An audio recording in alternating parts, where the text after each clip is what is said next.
I stopped by my wife's office to surprise her with flowers. But as I waited at her desk, a familiar object caught my eye. A heavy silver fountain pen. The exact one I had custom engraved for my daughter right before she vanished without a trace 8 months ago. My hands trembled as I picked it up. I twisted the cap, just a nervous habit, but instead of the nib appearing, a heavy mechanical click echoed through the room. The massive oak bookshelf behind her desk shuddered and began to slide open. What I saw inside that hidden room stopped my heart dead. My daughter was sitting on a bare mattress, thin-chained and absolutely terrified. If you are listening to this story right now, please hit the like button, subscribe to the channel, and tell me in the comments where you are watching from today. My name is Harrison Cole. I am 70 years old. I have spent my adult life building a massive logistics empire in Chicago. I started with a single rusted delivery truck, working 18-hour days until I turned it into a fleet of 400 rigs dominating the East Coast. But all the money and power in the world means absolutely nothing when your world is violently ripped apart. 8 months ago, my 28-year-old daughter Maya disappeared. She was my only child from my first marriage, my absolute world. The police found a suicide note in her apartment. They told me she had relapsed into drug addiction, could not handle the pressure, and ran off to end things, leaving behind a shattered father. I refused to believe it. I spent millions on elite private investigators chasing every phantom lead, desperate for just a sliver of hope. Every trail ran cold. The nights were the hardest. I would sit in my empty house staring at her photographs, feeling a hollow ache in my chest. My only anchor during this waking nightmare was Victoria. Victoria is my 48-year-old second wife. She is elegant, poised, and seemed endlessly supportive through my grief. She even started a nonprofit organization, the Maya Hope Charity Foundation, dedicated to helping young adults struggling with addiction. I truly thought she was my savior. I thought she was the only thing keeping me from losing my mind. I had absolutely no idea I was sleeping next to a monster. It was a quiet Friday afternoon when I decided to leave the corporate office early. Victoria had been working late every single night at the charity headquarters, pouring her soul into the foundation's upcoming gala. I wanted to show my appreciation, to remind her how much I loved her. I bought a massive bouquet of white lilies, her favorite flowers, and drove across town to surprise her. When I arrived at the foundation's office building, the receptionist smiled warmly.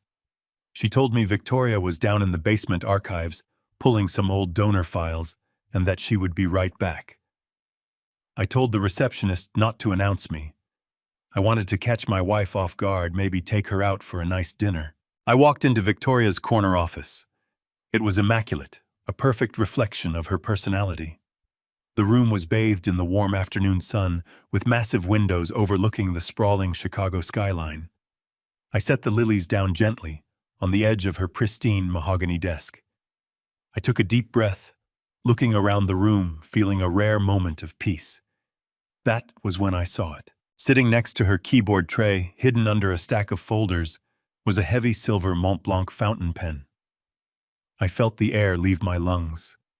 I reached out my fingers, shaking, and picked it up. Engraved along the polished metal in elegant cursive was Maya's name. I had custom ordered this exact pen for her 25th birthday. Maya never went anywhere without it.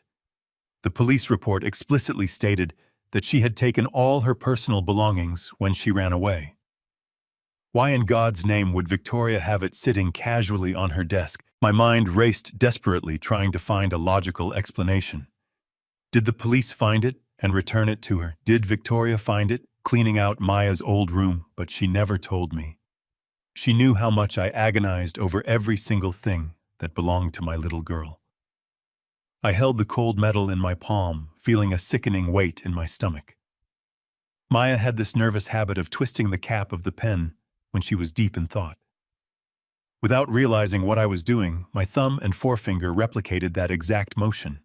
I twisted the heavy silver cap. There was no smooth unscrewing motion. Instead, a sharp, heavy mechanical click resonated from deep inside the pen. It was a remote trigger, A deep thud vibrated through the hardwood floorboards beneath my feet. I stumbled backward in shock as the massive floor-to-ceiling oak bookshelf behind Victoria's desk shuddered. With a low hydraulic hum, the entire wall began to slide open, revealing a dark, narrow corridor hidden right behind the office. The air that drifted out of the gap was stale cold and smelled of harsh chemical disinfectants. I dropped the pen. It clattered against the floor.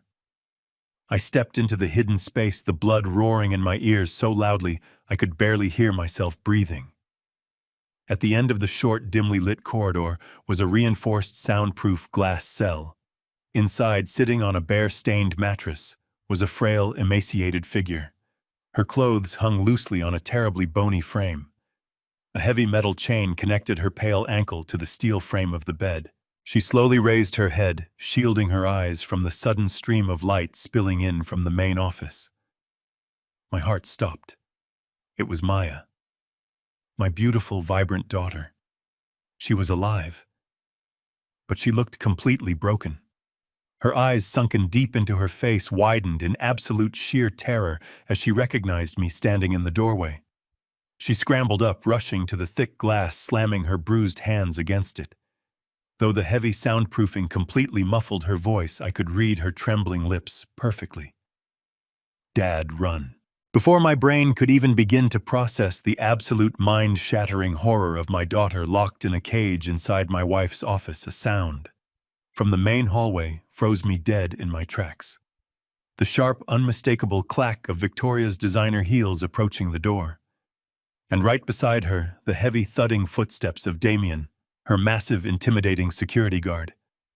They were laughing about something. They were seconds away from walking through the door. I had no weapon. I am a 70-year-old man. If they saw me standing there, if they realized I had discovered their horrific secret, neither Maya nor I would ever leave this building alive. I had to make the hardest decision of my entire life in a fraction of a second. My fingers moved purely on instinct. I gripped the heavy silver cap of the Mont Blanc pen and twisted it back to its original position. The sharp mechanical click echoed again, louder this time, or maybe it just felt that way to my panicked mind. The massive oak bookshelf groaned and began to slide shut. I watched the gap narrow, my eyes locked on Maya's terrified, sunken face, until the very last possible fraction of a second. The solid wood sealed shut just as the brass doorknob of the main office began to turn. I spun around, my heart hammering furiously against my ribs, and snatched the massive bouquet of white lilies from the mahogany desk. I forced my posture to slump. I let my shoulders sag. I commanded my trembling hands to channel the frailty of a broken, grieving 70-year-old man rather than the absolute terror of a father who had just seen his missing child locked in a cage. The door swung open. Victoria walked in. She was wearing a perfectly tailored navy blue suit, her hair immaculately styled, her expression a mask of pristine professional elegance. Right behind her was Damien. He was a mountain of a man, his custom suit barely concealing the thick, muscular build of a seasoned enforcer. He scanned the room with cold, predatory eyes before stepping back to stand guard by the door. Victoria stopped dead in her tracks, clearly startled to see me standing by her desk. A brief, almost imperceptible flash of genuine panic crossed her features, but she recovered with terrifying speed. Her face melted into a soft, compassionate smile. "Harrison, darling," she said, her voice dripping with artificial sweetness. "What are you doing here? You should have told my assistant you were waiting." I stepped forward, forcing my hands to shake just enough to sell the illusion. "I brought you these," I muttered, offering the white lilies. "I know how hard you have been working on the charity gala. I just wanted to surprise you, to tell you how much I appreciate everything you are doing to honor Maya." As I spoke my daughter's name, bile rose in my throat. I wanted to reach out and strangle her. I wanted to command Damien to step aside and tear that wall down with my bare hands. But I maintained my fragile, trembling facade. Victoria reached out and took the flowers, bringing them to her nose and closing her eyes. "Oh, Harrison, they are absolutely breathtaking. You are so thoughtful. But you really should be resting at home. The doctor said your stress levels are dangerously high. She reached out and placed her manicured hand on my arm, softly stroking my sleeve. Her touch made my skin crawl. It took every ounce of willpower I possessed not to flinch. Just as I opened my mouth to reply, a sound interrupted us. Thump. It was a heavy, muffled noise coming from directly behind the oak bookshelf. A desperate, muted strike against the thick glass of the hidden cell. Maya. My beautiful girl was trying to signal me. She was trying to scream for her father. Damien tensed immediately, his hand drifting dangerously close to the inside of his jacket. Victoria did not even blink. Her smile remained perfectly fixed, though her grip on my arm tightened just a fraction. What was that? I asked, letting my voice waver. I stared blankly at the bookshelf, portraying the perfect image of a confused, disoriented old man. I heard a noise behind the wall. Is someone back there? Victoria let out a gentle, patronizing sigh. She stepped squarely between me and the bookshelf, blocking my line of sight completely. Oh, darling, it is just the plumbing in this ancient building. The pipes shudder and knock all day long. I have told the building manager a dozen times to fix the water pressure. Thump. Another muffled strike. My heart bled knowing the agony my daughter was enduring just inches away. I looked at Victoria, widening my eyes in feigned distress. It sounds like someone knocking, I whispered, clutching my chest. Victoria, what if it is her? What if Maya is trying to reach us? Victoria pulled me into a tight embrace, pressing my face against her shoulder, so I could not look at the wall. Damien relaxed slightly, a cruel smirk playing on his lips. Harrison, please, Victoria murmured, rubbing my back soothingly. You are letting your grief overwhelm your senses again. Dr. Evans warned us about this.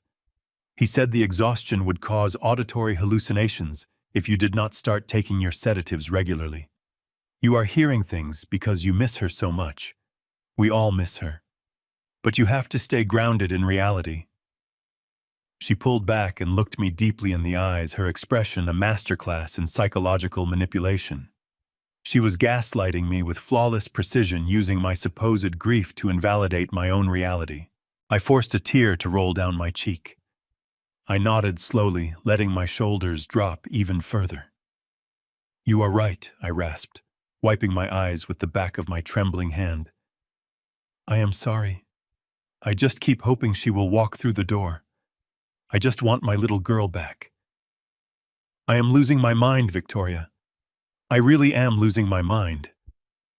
The satisfaction that gleamed in her eyes was sickening. She fully believed she had me entirely under her control. She believed I was just a senile, pathetic old fool, completely oblivious to the monster standing right in front of him. You are not losing your mind, darling, she assured me, her voice smooth as silk. You are just a loving father going through an unimaginable tragedy. That is exactly why I am working so tirelessly down here. In fact, I just came up from a meeting with the board. I signed a check for $100,000 to open the new wing at the Youth Rehabilitation Center. We are naming it after Maya. We are going to save so many young lives in her honor. Every word she spoke was a calculated stab to my chest. She was using my daughter's tragedy, a tragedy she herself had engineered to funnel my money into her own twisted schemes. That is wonderful, Victoria, I managed to say, my voice thick with fake emotion. Maya would be so incredibly proud of you. I am proud of you. I need to go home. I need to lie down. My chest feels very tight. Victoria kissed my cheek. Damien will walk you to your car, Harrison. Please take your medication and get some sleep. I will be home right after I finish filing these donor reports. I nodded meekly and turned toward the door. Every step I took away from that bookshelf felt like stepping on broken glass. I was leaving my daughter behind in that dark, cold cage. Every fiber of my being screamed at me to turn around, to fight to tear the room apart. But the cold, rational part of my brain, the part that built a logistics empire from the ground up, knew that acting on impulse would be a fatal mistake. If I confronted them right now, Damien would simply draw his weapon and shoot me dead. He would drag my body into that hidden room, and then he would execute Maya. Victoria would spin a tragic story about how the grieving father finally snapped and took his own life. I walked down the long carpeted hallway, with Damien trailing silently 2 paces behind me. I maintained my slow, unsteady shuffle all the way to the elevator. I stepped inside and pressed the button for the lobby, keeping my head bowed until the metal doors slid shut, separating me from the cartel enforcer. As the elevator descended, the facade instantly vanished. My trembling hands morphed into tightly clenched fists. My slumped shoulders squared. The tears dried, replaced by a cold, calculating fury. I walked out of the building and stepped into the crisp Chicago air. The afternoon sun felt entirely different now. The world had fundamentally changed. I climbed into the driver's seat of my car, locked the doors, and sat in the quiet isolation of the cabin. My breath came in ragged, furious gasps. I gripped the leather steering wheel so hard my knuckles turned completely white. I knew I could not simply dial the police. A tactical breach of a reinforced building took time to organize. If patrol cars pulled up with sirens blaring, Victoria would know her cover was blown. She would have a contingency plan. She would order Damien to silence the only witness, and by the time the authorities breached the hidden room, my daughter would be dead. I could not risk it. I needed an airtight strategy. I needed to understand exactly why my wife was keeping my daughter locked in a secret cell, instead of simply demanding a ransom. I needed to uncover the financial trigger she was patiently waiting for. I started the engine, my mind racing through 1,000 different scenarios. Victoria thought she was dealing with a frail, oblivious old man. She thought my grief had blinded me to her deception. She had absolutely no idea that she had just awakened a predator. I pulled out of the parking lot and drove toward my sprawling, empty estate, the burning rage in my chest crystallizing into a deadly, singular focus. I was going to dismantle her entire life piece by piece, and I was going to bring my daughter home. The massive wrought iron gates of my estate parted, and I drove my car up the long, winding driveway. The gravel crunched beneath the tires, a familiar sound that usually brought me a sense of comfort. Today, it sounded like the grinding of teeth. I parked in the garage, turned off the engine, and sat in the profound silence for a few minutes. I needed to center myself. I needed to bury the image of Maya shivering in that glass cage, deep inside my mind, locking it away where Victoria could not see it. When I finally stepped out of the vehicle and walked through the heavy front doors, the fragile, broken old man returned to the surface. But beneath my skin, my blood ran ice cold. I dropped the grief-stricken act the moment I crossed the threshold into the privacy of my study. For 40 years, I had built a logistics empire by seeing the things other men overlooked. I had crushed ruthless competitors by anticipating their strategies and dismantling their supply chains before they even knew they were under attack. My business instincts, which I had allowed to dull in the suffocating fog of my morning, suddenly snapped back to life with a brutal, predatory focus. I was no longer a grieving father weeping over old photographs. I was a chief executive officer facing a hostile takeover, and the enemy was sleeping in my bed. I sat behind my mahogany desk and began to mentally dissect Victoria. If I was going to beat her, I needed to understand her routine, her habits, and every single anomaly I had previously ignored. The clues were always there, hidden in plain sight, masked by her overwhelming devotion and sweet smiles. I just had to look at them through the lens of a man who knew his wife was a kidnapper. The first glaring inconsistency hit me almost immediately. The lunches. For the past 6 months, Victoria had insisted on personally packing her own meals for the office. At the time, I thought it was just a quirky, humble habit. Maria, our housekeeper, was a phenomenal cook who prepared all of our meals. Yet every single morning, Victoria would kindly but firmly wave Maria out of the kitchen. Victoria claimed she preferred a simple salad and a turkey sandwich, and she always packed 2 identical brown paper bags. She told me the second bag was for her young, overworked intern, a girl she claimed never had time to eat. I had praised her generosity. Now the memory of those 2 bags made my stomach churn. One bag was for Victoria. The other bag, the identical sandwich and salad, was keeping my daughter barely alive in that freezing basement cell. The meticulous care Victoria took to ensure Maria never saw inside those bags was not humility. It was operational security. She could not risk the housekeeper noticing the strict caloric rationing. Then came the second anomaly, one that was far more sinister and aggressive. Over the last 3 months, Victoria had been gently but relentlessly pushing me to sign over a comprehensive medical and financial proxy. It started as a soft suggestion during breakfast. She would hold my hand, look at me with those wide, sympathetic eyes, and tell me how worried she was about my declining health. She would bring up moments where I had forgotten a simple appointment or misplaced my keys, weaponizing my natural grief-induced brain fog to build a narrative of severe mental decline.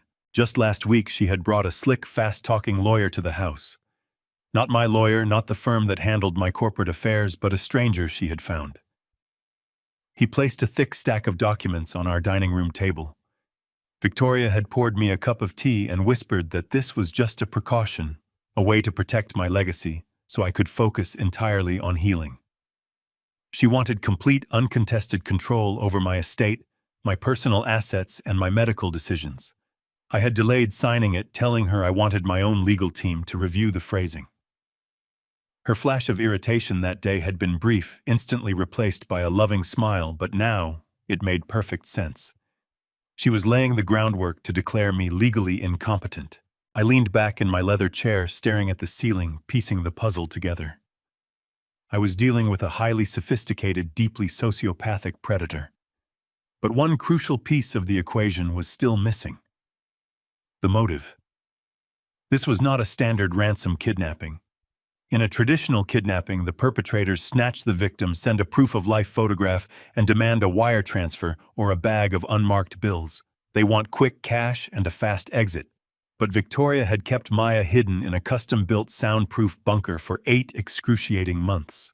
She had gone to the immense trouble of forging a suicide note, staging a drug relapse, and watching me spend millions on private investigators while she comforted me in my bed. This was a long con. A meticulously planned long-term operation. If she simply wanted my money, she could have divorced me and taken half of my personal wealth in the settlement. If she wanted the corporate empire, she could have waited for me to sign the proxy and then quietly slipped a lethal dose of medication into my evening tea. But she did not do that. She kept Maya alive. Why risk feeding and hiding a hostage for nearly a year? The answer hit me with the force of a physical blow. She needed Maya alive for something specific, something she could not forge, steal, or manipulate out of me. I closed my eyes, running through every single financial asset, every trust, every corporate holding in my entire portfolio.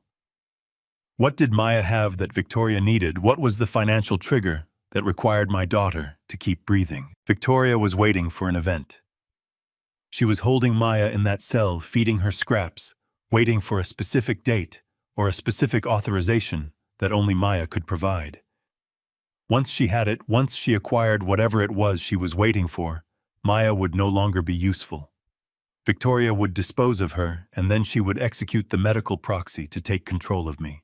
I opened my eyes, staring at the locked safe in the corner of my study. I needed to tear through my own financial records. I needed to audit my own life with the ruthless precision of a forensic accountant. Somewhere in those thousands of pages of legalese and banking statements was the exact reason my daughter was chained to a bed. I had to find that trigger. I had to understand her endgame before she reached it. I stood up, walked over to the safe, and began turning the combination dial. I was going to find out exactly what my wife was trying to steal, and then I was going to burn her entire world to the ground. The grandfather clock in the hallway chimed twice, its deep tones echoing through the cavernous silence of the estate. It was exactly 2 a.m. I had been sitting in the dark for hours, perfectly still, listening to the house settle into sleep.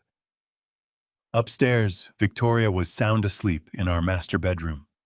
She had come home after 9, kissing my cheek and offering me warm milk and a strong sedative playing the devoted wife to absolute perfection. I had taken the pill, palmed it under my tongue, and flushed it down the bathroom sink the moment she turned her back. Now the house was a tomb. It was time to go to work. I stood up and moved silently across the thick Persian rug. My joints ached, a sharp reminder of my 70 years, but adrenaline pushed the physical pain into the background. I crept down the long corridor toward my private home office. I knew every inch of this sprawling house. I knew which floorboards groaned and which ones remained silent. Victoria thought she controlled the environment, but she was a newcomer to my world. I reached the heavy oak doors, slipped my key into the brass lock, and turned it with agonizing slowness to prevent the mechanism from clicking loudly. The door swung open, and I slipped inside, closing it securely behind me. The room was pitch black. I did not turn on the overhead lights. Instead, I moved directly to my desk and booted up my primary computer. The monitor flared to life, casting a pale blue glow across my face. Almost instantly, a prompt filled the screen. It was a sophisticated security application demanding an authentication token. Victoria had installed it 2 months ago. She claimed it was a necessary upgrade recommended by her consultant to protect my personal wealth from offshore hackers. She spun a terrifying tale about a friend whose portfolio was drained overnight. I had nodded along, playing the grateful husband, and allowed her to set up the software. She controlled the administrator passwords. She believed she had locked me out of my own digital life. But Victoria severely underestimated the man she married. I did not build a multinational logistics empire by trusting third-party vendors with the keys to my kingdom. The day after she installed her shiny firewall, I had my chief technology officer silently install a mirrored backdoor access protocol buried deep within the motherboard registry. It was completely invisible to her software. I bypassed the login screen with a sequence of keystrokes she knew nothing about. The security wall dissolved, and I was in. The digital vault of my entire life was open before me. I bypassed my domestic accounts and routed my connection through encrypted virtual private networks, tunneling directly into my offshore corporate holdings. My business structure was a labyrinth of shell companies, holding groups and diversified investments spread across 5 continents. It was designed to be impenetrable to competitors and tax auditors alike. But tonight, I was auditing myself. I pulled transaction logs from the past 8 months, filtering specifically for the time frame immediately following Maya's supposed disappearance. I looked for routing errors, blocked transfers, and denied access requests. For 20 minutes, the screen showed nothing but routine corporate maintenance. I dug deeper, accessing the legacy files, and then I found it. Buried beneath layers of holding company data was a digital trail of desperate, frantic activity. It was a series of access requests originating from an IP address registered to the Maya Hope Charity Foundation. Victoria had been quietly pinging a very specific, heavily guarded offshore account. She had tried to breach it 14 times over the last 6 months. Each attempt had been met with an automatic, hard-coded denial. I clicked on the account profile, and a wave of profound sorrow washed over my cold fury. It was the Elysium Trust. It was a massive ironclad trust fund set up by my late first wife, Maya's mother, shortly before she passed away. She came from a family of old, quiet wealth, and she wanted to ensure that our daughter would always be financially independent, completely insulated from the volatile swings of my corporate empire. The trust was currently valued at just over $80 million. It had been sitting there growing quietly, accumulating interest for years. I had not thought about the Elysium Trust in a decade, primarily because I legally had zero access to it. My first wife had structured it with aggressive foresight, employing a team of ruthless estate lawyers to ensure the money went exclusively to Maya. I opened the core charter documents of the trust, scanning the dense legalese to find exactly what was stopping Victoria from draining it. The conditions were brutally strict. The first release clause stated that the entire $80 million principal would automatically transfer to Maya's personal control on the exact day of her 30th birthday. Maya was currently 28. That meant Victoria had a 2-year waiting period before the funds were technically liquid. But if Maya was legally declared dead, the money would automatically revert to a designated charitable foundation chosen by the trust executors, bypassing me entirely. Victoria could not just kill Maya and take the money. That explained why she forged a suicide note and staged a disappearance rather than a confirmed death. A missing person is not legally dead for 7 years. I scrolled down further, my eyes burning from the screen glare, until I found the second release clause. It was an emergency liquidation protocol. My first wife had worried that Maya might need sudden massive capital for a medical emergency or a critical business venture before she turned 30. The trust could be liquidated immediately, bypassing the age restriction, but the security measures were absolute. It required a verified live biometric signature from the sole beneficiary. Not a password, not a forged document. The bank required a real-time synchronized upload of Maya's fingerprint and a retinal scan processed through a proprietary terminal provided by the trust managers. The words on the screen blurred as the horrifying reality finally clicked into place. The final puzzle piece locked in completing a picture so dark and depraved it made my blood run cold. This was the chilling reason my daughter was still breathing. Victoria did not keep Maya locked in that soundproof glass cage out of some twisted sense of mercy. She was not feeding her scraps to keep her alive out of guilt. She needed her alive for the biometrics. She was keeping Maya in cold storage, breaking her spirit, starving her down to nothing, conditioning her through absolute terror, so that when the time came, Maya would be too weak to resist. Once I signed the new medical proxy, Victoria would request the proprietary terminal force my exhausted daughter to scan her eye and then flawlessly execute her without leaving a single trace behind. I slowly closed the heavy laptop, my suffocating grief entirely replaced by a cold, lethal, unyielding, calculating fury. I was going to systematically burn Victoria's fake world to ashes, and I would not stop until my daughter was brought back home. The sun was just beginning to bleed through the heavy curtains of my study, casting long, pale shadows across the room. I sat perfectly still, staring at the blank screen of my laptop. The digital trail I had just uncovered painted a terrifying picture. Victoria was definitely not just a simple, greedy opportunist. She was a meticulous, cold-blooded architect of suffering. She had constructed an invisible death row for my only child, and she was waiting for me to hand her the executioner switch.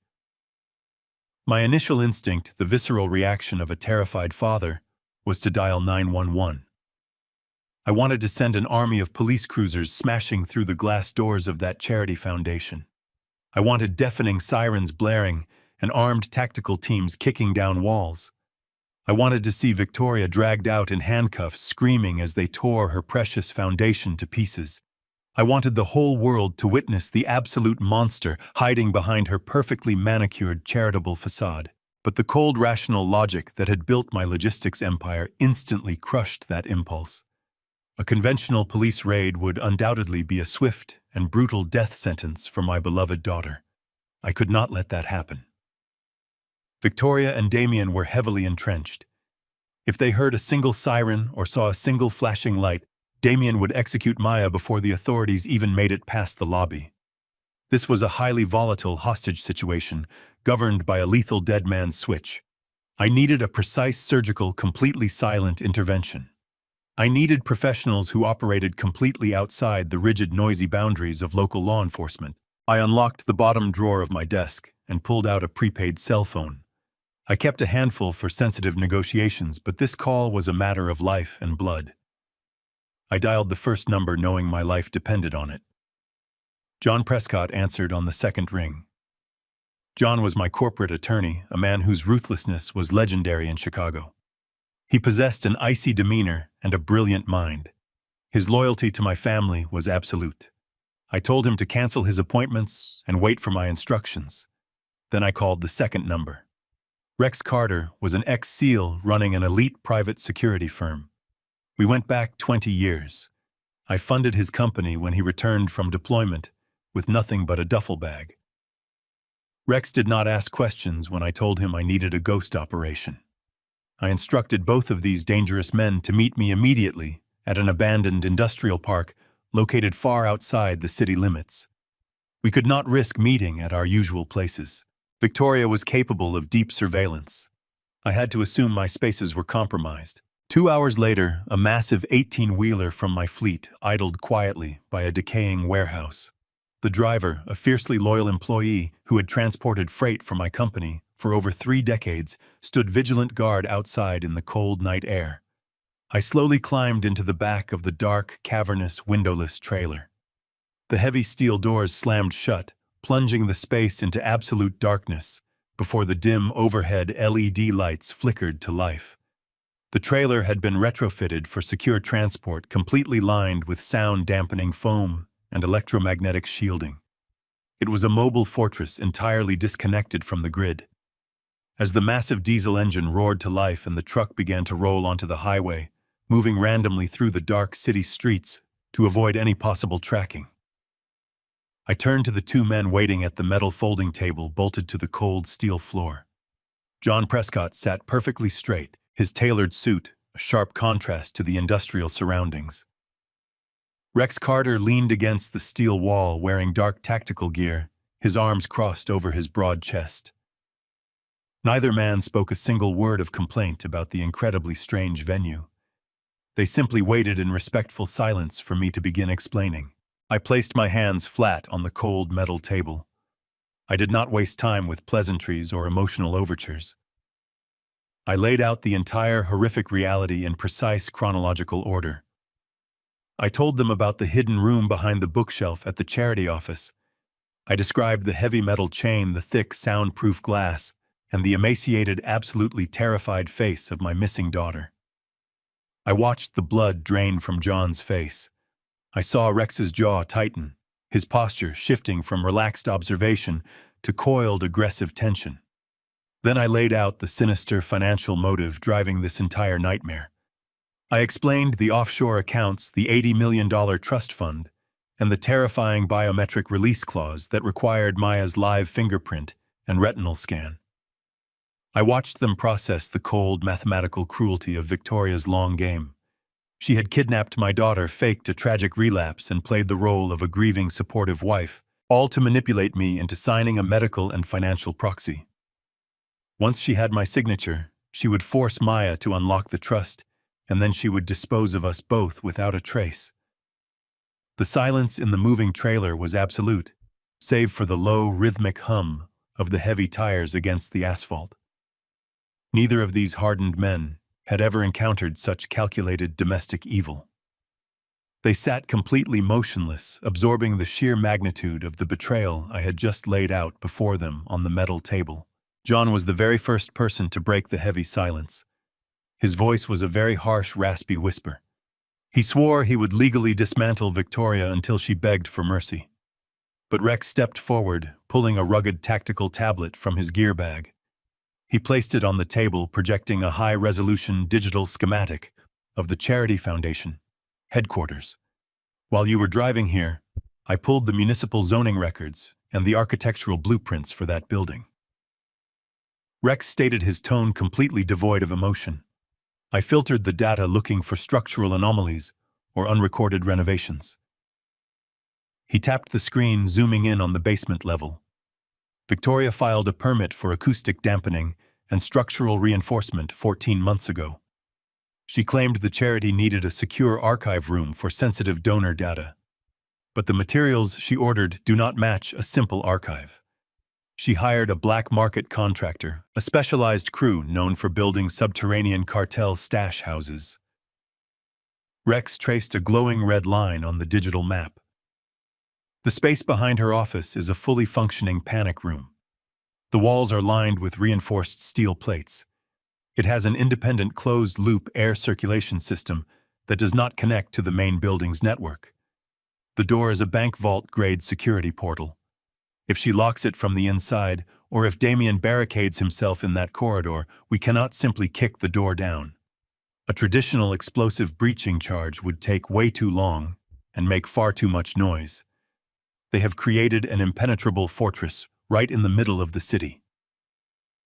The reality of his words hung heavily in the confined space of the moving trailer. We were not just dealing with a simple kidnapping. We were up against a fortified, self-sustaining bunker. My daughter was trapped inside a cold steel tomb, breathing recycled air, and the woman who held the key was sleeping peacefully in my bed. I looked down at the glowing schematic tracing the digital outline of my daughter's prison. We needed a flawless strategic plan that completely bypassed the heavy steel walls and the complex security locks entirely to save her life tonight. Rex tapped the screen of his tablet, closing the architectural blueprints and opening a highly encrypted communication channel. He issued rapid orders to his cyber warfare division. Less than a mile away from the Charity Foundation headquarters, a nondescript plumbing repair van sat silently in a dark alley. Inside, 3 elite digital specialists probed the invisible perimeter of Victoria's fortress. Rex explained the panic room was on a closed loop, completely severed from the building's primary internet connection. However, the black market contractors made a critical, arrogant mistake. They had installed a wireless diagnostic port to monitor the independent air filtration system. It was a tiny sliver of a digital signal bleeding through the concrete, but for Rex's team, it was a wide-open door. We sat in the moving 18-wheeler surrounded by the diesel engine's hum, staring at the blank tablet screen. The tension was so thick, it felt like a physical weight pressing down on my chest. Every passing second felt like an eternity. I pictured Maya sitting in that freezing room, wondering if I had truly abandoned her, wondering if the brief moment she saw my face was just a cruel trick of her exhausted mind. I silently promised her I was coming back. I promised her I would unleash hell on the people who put her in that cage. Rex stared intently at the monitor. His specialists were actively working to isolate that faint diagnostic signal, piggyback onto its frequency, and essentially pry open the digital lock, without triggering the automated security protocols Victoria had undoubtedly paid a fortune to install. If they moved too fast, the system would detect the intrusion and alert Victoria's phone immediately. If they moved too slow, we lost precious time that Maya simply did not have. We watched as lines of complex code began to rapidly scroll across Rex's tablet, illuminating our grim faces in the dark trailer. The specialists were executing a brute force penetration using customized decryption algorithms designed to mimic the normal background noise of the city. Then, the scrolling code suddenly stopped. A single blinking green light appeared in the center of the screen. "We are finally in," Rex whispered, his voice incredibly calm, given the absolute gravity of what they had just accomplished. They bypassed the internal firewall and established a stable, undetected connection to the central hub of the panic room. Rex's thick fingers moved quickly across the glass surface, navigating through the hidden network directories until he found the internal surveillance feed. He tapped a file icon labeled with a generic serial number, and the screen flickered briefly before stabilizing into a crystal-clear, high-definition live video feed. I stopped breathing. The image on the screen was a direct view into the darkest corner of my daughter's private hell. The camera was mounted high in the corner of the soundproof glass cell, providing a complete view of the barren clinical space. The walls were painted a stark, blinding white, designed to maximize psychological disorientation. There was no natural light, no sense of time, just the relentless glare of the overhead fluorescent bulbs. And there, sitting on the thin, stained mattress, was Maya. She had her knees pulled tightly to her chest, her thin arms wrapped around her legs in a desperate attempt to conserve body heat. The cold air pumping through that independent filtration system was designed to keep her weak docile and compliant. I watched her shiver violently, a continuous, uncontrollable tremor that shook her fragile frame. The heavy steel chain secured to her ankle looked monstrous against her pale skin. Her beautiful face, the face I had kissed goodnight 1,000 times when she was a little girl, was hollow and bruised. Dark, heavy shadows encircled her eyes, painting a portrait of profound sleep deprivation and absolute terror. I reached out my trembling fingers, hovering just inches over the digital screen, wanting to touch her face, wanting to shatter the glass that separated us. A sharp, burning tear escaped my eye and rolled down my cheek. I had built an empire. I had accumulated unimaginable wealth and power. I employed thousands of people. Yet in this moment, looking at my broken child, I felt like the most profound failure on the face of the earth. I had invited the monster into our home. I had funded the very foundation that was serving as her prison. I had paid for the bricks and the steel that formed her cage. The guilt threatened to swallow me whole, a dark tide of self-hatred that nearly brought me to my knees, but I forced it down. I converted every ounce of that agonizing guilt into pure, unadulterated rage. I promised myself that I would not shed another tear until Victoria had been thoroughly and systematically destroyed. Just as I pulled my hand away from the screen, John Prescott cleared his throat. He reached into his leather briefcase and pulled out a thick manila folder. He had been unusually quiet since I laid out the initial facts, his brilliant legal mind working through the variables and analyzing the threat landscape. He placed the folder flat on the metal table right next to the tablet showing my shivering daughter. While Rex was securing the visual confirmation of the hostage, I activated my most aggressive intelligence contacts to run a deep background check on Victoria's shadow. John said, his voice deadly serious. The man she calls Damien. You assumed he was just a hired thug, a muscle-bound mercenary she picked up from a private security firm to do her dirty work. You were dangerously wrong. John opened the folder, revealing a series of grainy surveillance photographs and heavily redacted federal documents. His real name is not Damien. It is Mateo Vargas. He is not a bodyguard. He is a high-level cartel fixer operating out of the southern border. He is currently wanted by international authorities for orchestrating multiple extortion rings and executing high-profile murders for a major criminal syndicate based in Sinaloa. The air in the trailer seemed to instantly evaporate. The magnitude of the situation had just violently shifted. We were no longer dealing with a greedy sociopathic wife executing a domestic financial crime. We were standing on the precipice of a war with international organized crime. Victoria is not just a woman trying to steal a trust fund, John continued, tapping the federal dossier. She is directly tied to a cartel network. Vargas does not work for her. He is her handler. He is there to ensure the cartel gets whatever money she has promised them. If we trigger an alarm, if we make one wrong move, Vargas will not hesitate to kill Maya, and he has the professional training to disappear before the police ever arrive. The stakes had just skyrocketed into the stratosphere. My daughter was not just a pawn in a greedy divorce scheme. She was the collateral in a multi-million-dollar cartel debt. I looked back at the screen at Maya shivering in the cold. I looked at Rex and John. I knew exactly what had to be done next to save my daughter's life. The sun was bleeding over the horizon when the 18-wheeler deposited me near my estate. I slipped through the side entrance just as the automated lawn sprinklers hummed to life. My mind raced with the terrifying reality of Mateo Vargas, but physically I seamlessly slipped back into the skin of the broken widower. I climbed the grand staircase and entered the master suite. The sound of running water echoed from the ensuite bathroom. Victoria was taking her morning shower, preparing herself for another day of playing the angelic philanthropist. Her designer handbag sat unattended on the vanity. I did not have much time. Rex had provided me with a military-grade microtransmitter during our meeting in the truck.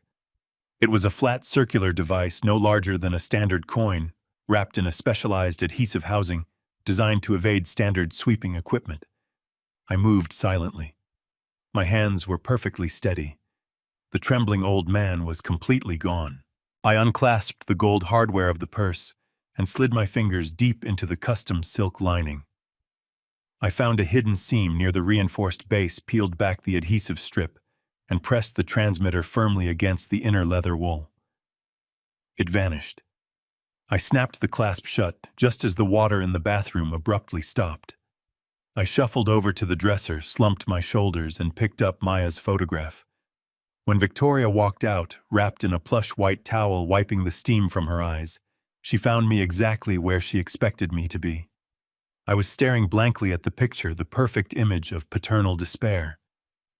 She offered me a sympathetic sigh, kissed my cheek, and told me to get some rest. An hour later, I watched her car pull out of the driveway through the sheer curtains of my study window.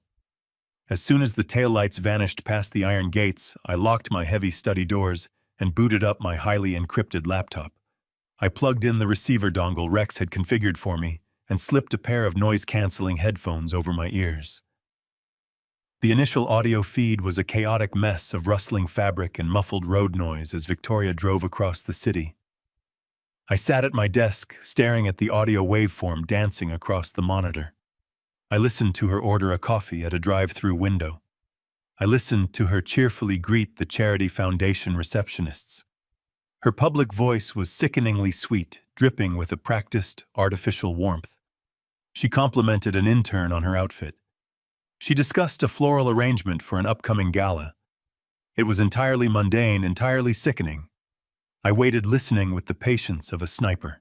The audio shifted abruptly as a heavy door closed, followed by the distinct mechanical click of a deadbolt. The ambient background noise of the busy office vanished instantly. She had entered her private office, the room directly adjacent to my daughter's hidden cell. A second set of heavy footsteps echoed through the transmitter. It was a slow, deliberate tread. Victoria's public mask dropped the second she was alone with Damien. "You are late," Victoria snapped. Her voice was completely devoid of its usual melodic warmth. It was sharp, cold, and dripping with raw, impatient authority. "Traffic on the interstate," the man replied. His voice, stripped of the silent bodyguard persona, was rough and jagged. It carried the heavy weight of a seasoned cartel enforcer. Mateo Vargas did not take orders well. He sounded like a man who merely tolerated Victoria because she was the key to a massive payday. "We do not have time for traffic," Victoria hissed. "I need you to double-check the acoustic seals on the perimeter wall. I thought I heard a vibration yesterday when the old man was standing near the bookshelf. If he figures out she is back there before I secure the proxy, this entire operation falls apart." A heavy chair dragged across the floor. "The old man is a ghost," Vargas grunted dismissively. "He is too heavily sedated to notice his own shadow." "He is not the problem right now, Victoria. You are the problem. My employers down south are running out of patience. They did not finance this little charity front and provide me for a year-long vacation. They want their capital returned, and they want the promised premium. You assured them this trust fund would be liquidated months ago." Victoria's breath hitched slightly, a microscopic display of fear that brought a grim wave of satisfaction to my dark heart. "You know the strict protocols," she argued, her voice tight and defensive. "The Elysium Trust is a nightmare to crack. I had to wait for the biological trigger. I had to let him grieve long enough to break his cognitive resistance. I cannot just force him to sign the proxy at gunpoint. If the estate lawyers suspect coercion, they will freeze everything and launch a massive federal investigation. It has to look like a perfectly voluntary transfer of medical and financial authority due to severe mental decline." Vargas slammed his heavy hand on a desk, the sharp crack causing the audio waveform on my screen to spike violently into the red. "They do not care about your legal inconveniences, Victoria," he growled, stepping closer to her. "They care about the $80 million you promised them. I received a secure message this morning. The grace period is officially over. You have until the end of this week to complete the biometric transfer and wire the funds. If the money is not resting in their offshore accounts by Friday midnight, they are cutting their losses. They will order me to clean the site. That means I put a bullet in the girl in the basement. I put a bullet in you, and I burn this entire building to the foundation." The silence that followed his explicit threat was absolutely suffocating. I gripped the edge of my mahogany desk so hard, my knuckles burned white. I was listening to the explicit, non-negotiable execution order for my beautiful daughter. "I do not need until Friday." Victoria replied, her voice trembling slightly before hardening into a chilling, sociopathic resolve. "I have the solution ready." The private doctor I bribed finalized the medical paperwork late yesterday afternoon. He officially drafted a diagnosis of severe rapid-onset dementia and profound psychological instability for Harrison. I am bringing the lawyer back to the estate tomorrow evening. I will drastically increase his sedative dosage tonight. By tomorrow, he will not even know what day it is. He will sign the proxy document simply because I tell him it is a sympathy card for Maya. Once I have the absolute legal authority over his estate, I will bring the banking terminal here. We pull the girl out of the cell, force her eyes open for the retinal scan, push her thumb onto the glass, and initiate the emergency liquidation. I will wire the cartel funds within 48 hours. Vargas grunted in grudging approval. 48 hours, Victoria. Do not fail, or we all die horribly. The audio feed cut out. I had 48 hours. The dead air in my headphones lasted for exactly 3 minutes. I sat frozen in my leather chair, my hands gripping the armrests so tightly, my forearms cramped. My mind was racing through the brutal mathematics of Victoria's timeline. 48 hours. 2 days to dismantle a fortified cartel bunker and save my daughter from execution. Just as I reached for my phone to update Rex and John on this terrifying deadline, the static crackled. The microtransmitter inside Victoria's purse reconnected. The heavy acoustic doors of her office must have blocked the signal temporarily when Vargas paced near the threshold. Now his heavy footsteps were moving back toward the center of the room. I pressed the headphones tighter against my ears, desperate to catch every single syllable. You need to be prepared for every variable, Vargas was saying, his rough voice vibrating with barely contained hostility. The local police are not a threat right now, but if the old man has a lucid moment and calls a private investigator, or if a rogue patrol car spots my men doing perimeter checks, we have to act instantly. We cannot afford a standoff. We cannot afford a hostage negotiation. The cartel does not negotiate, Victoria. We erase the problem and we vanish. I am fully aware of the protocol, Mateo, Victoria replied, her tone dripping with arrogant confidence. That is exactly why I paid your black market contractor an extra $100,000 to install the failsafe. I am not an amateur. I have controlled this entire situation from day one. Then prove it by keeping your tablet charged, Vargas snapped. I saw it sitting on your desk yesterday with the battery indicator flashing red. If that screen goes black, you lose control of the ventilation override. If we get breached, if I have to draw my weapon and hold the line at that door, you are the one who has to press the button. I cannot be shooting and managing the software at the same time. My blood turned to ice. A ventilation override. A button on a tablet. I closed my eyes, picturing the high-resolution schematics Rex had shown me in the back of the moving truck. The panic room had an independent closed-loop air circulation system. Rex thought it was just designed to keep the room self-sustaining during a prolonged siege. But Victoria had twisted it into an execution chamber. The tablet is plugged in right now, Victoria said, a hint of defensive anger in her voice. The application is running in the background. The connection to the basement terminal is completely stable. If anyone tries to force their way into this building, if I hear a single police siren, or if you give me the signal, I just have to open the app and tap the red icon. The system will seal the intake valves instantly, and then the carbon monoxide flushes the room. Vargas finished for her, his voice flat and clinical. The pressurized canisters are wired directly into the air ducts. Once you tap that screen, the gas displaces the oxygen in the cell. It is colorless. It is odorless. The girl will feel sleepy. She will lie down on that mattress, and she will be dead in 45 seconds. There will be no screaming. There will be no panic. By the time a tactical team manages to cut through the vault door, she will be gone and the gas will have dissipated through the exhaust vents. It will look like she suffocated from a mechanical failure. I stopped breathing. 45 seconds. A single tap on a glass screen. My beautiful daughter, who had endured 8 months of starvation and psychological torture, was sitting in a gas chamber. Victoria had built a lethal dead man's switch right into the architecture of the building. The sheer sociopathic brilliance of the trap was paralyzing. If I called the authorities, if a SWAT team rolled up to the charity foundation with armored vehicles and bullhorns, Victoria would look out her window, smile her sweet philanthropic smile, and tap a button on her tablet. Maya would die quietly in the dark, before the police even breached the lobby. Victoria would then play the devastated victim, claiming she had no idea a cartel had hidden a hostage in her basement. "Make sure your hand does not shake when the time comes," Vargas warned. "You have played the grieving wife for so long, you might actually start to believe your own lies. When the order comes down, you press the button. No hesitation." "I will not hesitate," Victoria answered coldly. "I do not care about the girl. I only care about the trust fund. Once the money clears the offshore accounts, she is nothing but dead weight. I will flush the room myself, just to be done with her whining." The audio feed went silent again as they changed the subject to banking logistics, but I had heard enough. I ripped the headphones off my ears and threw them onto the desk. My hands were shaking so violently I could barely unlock my phone.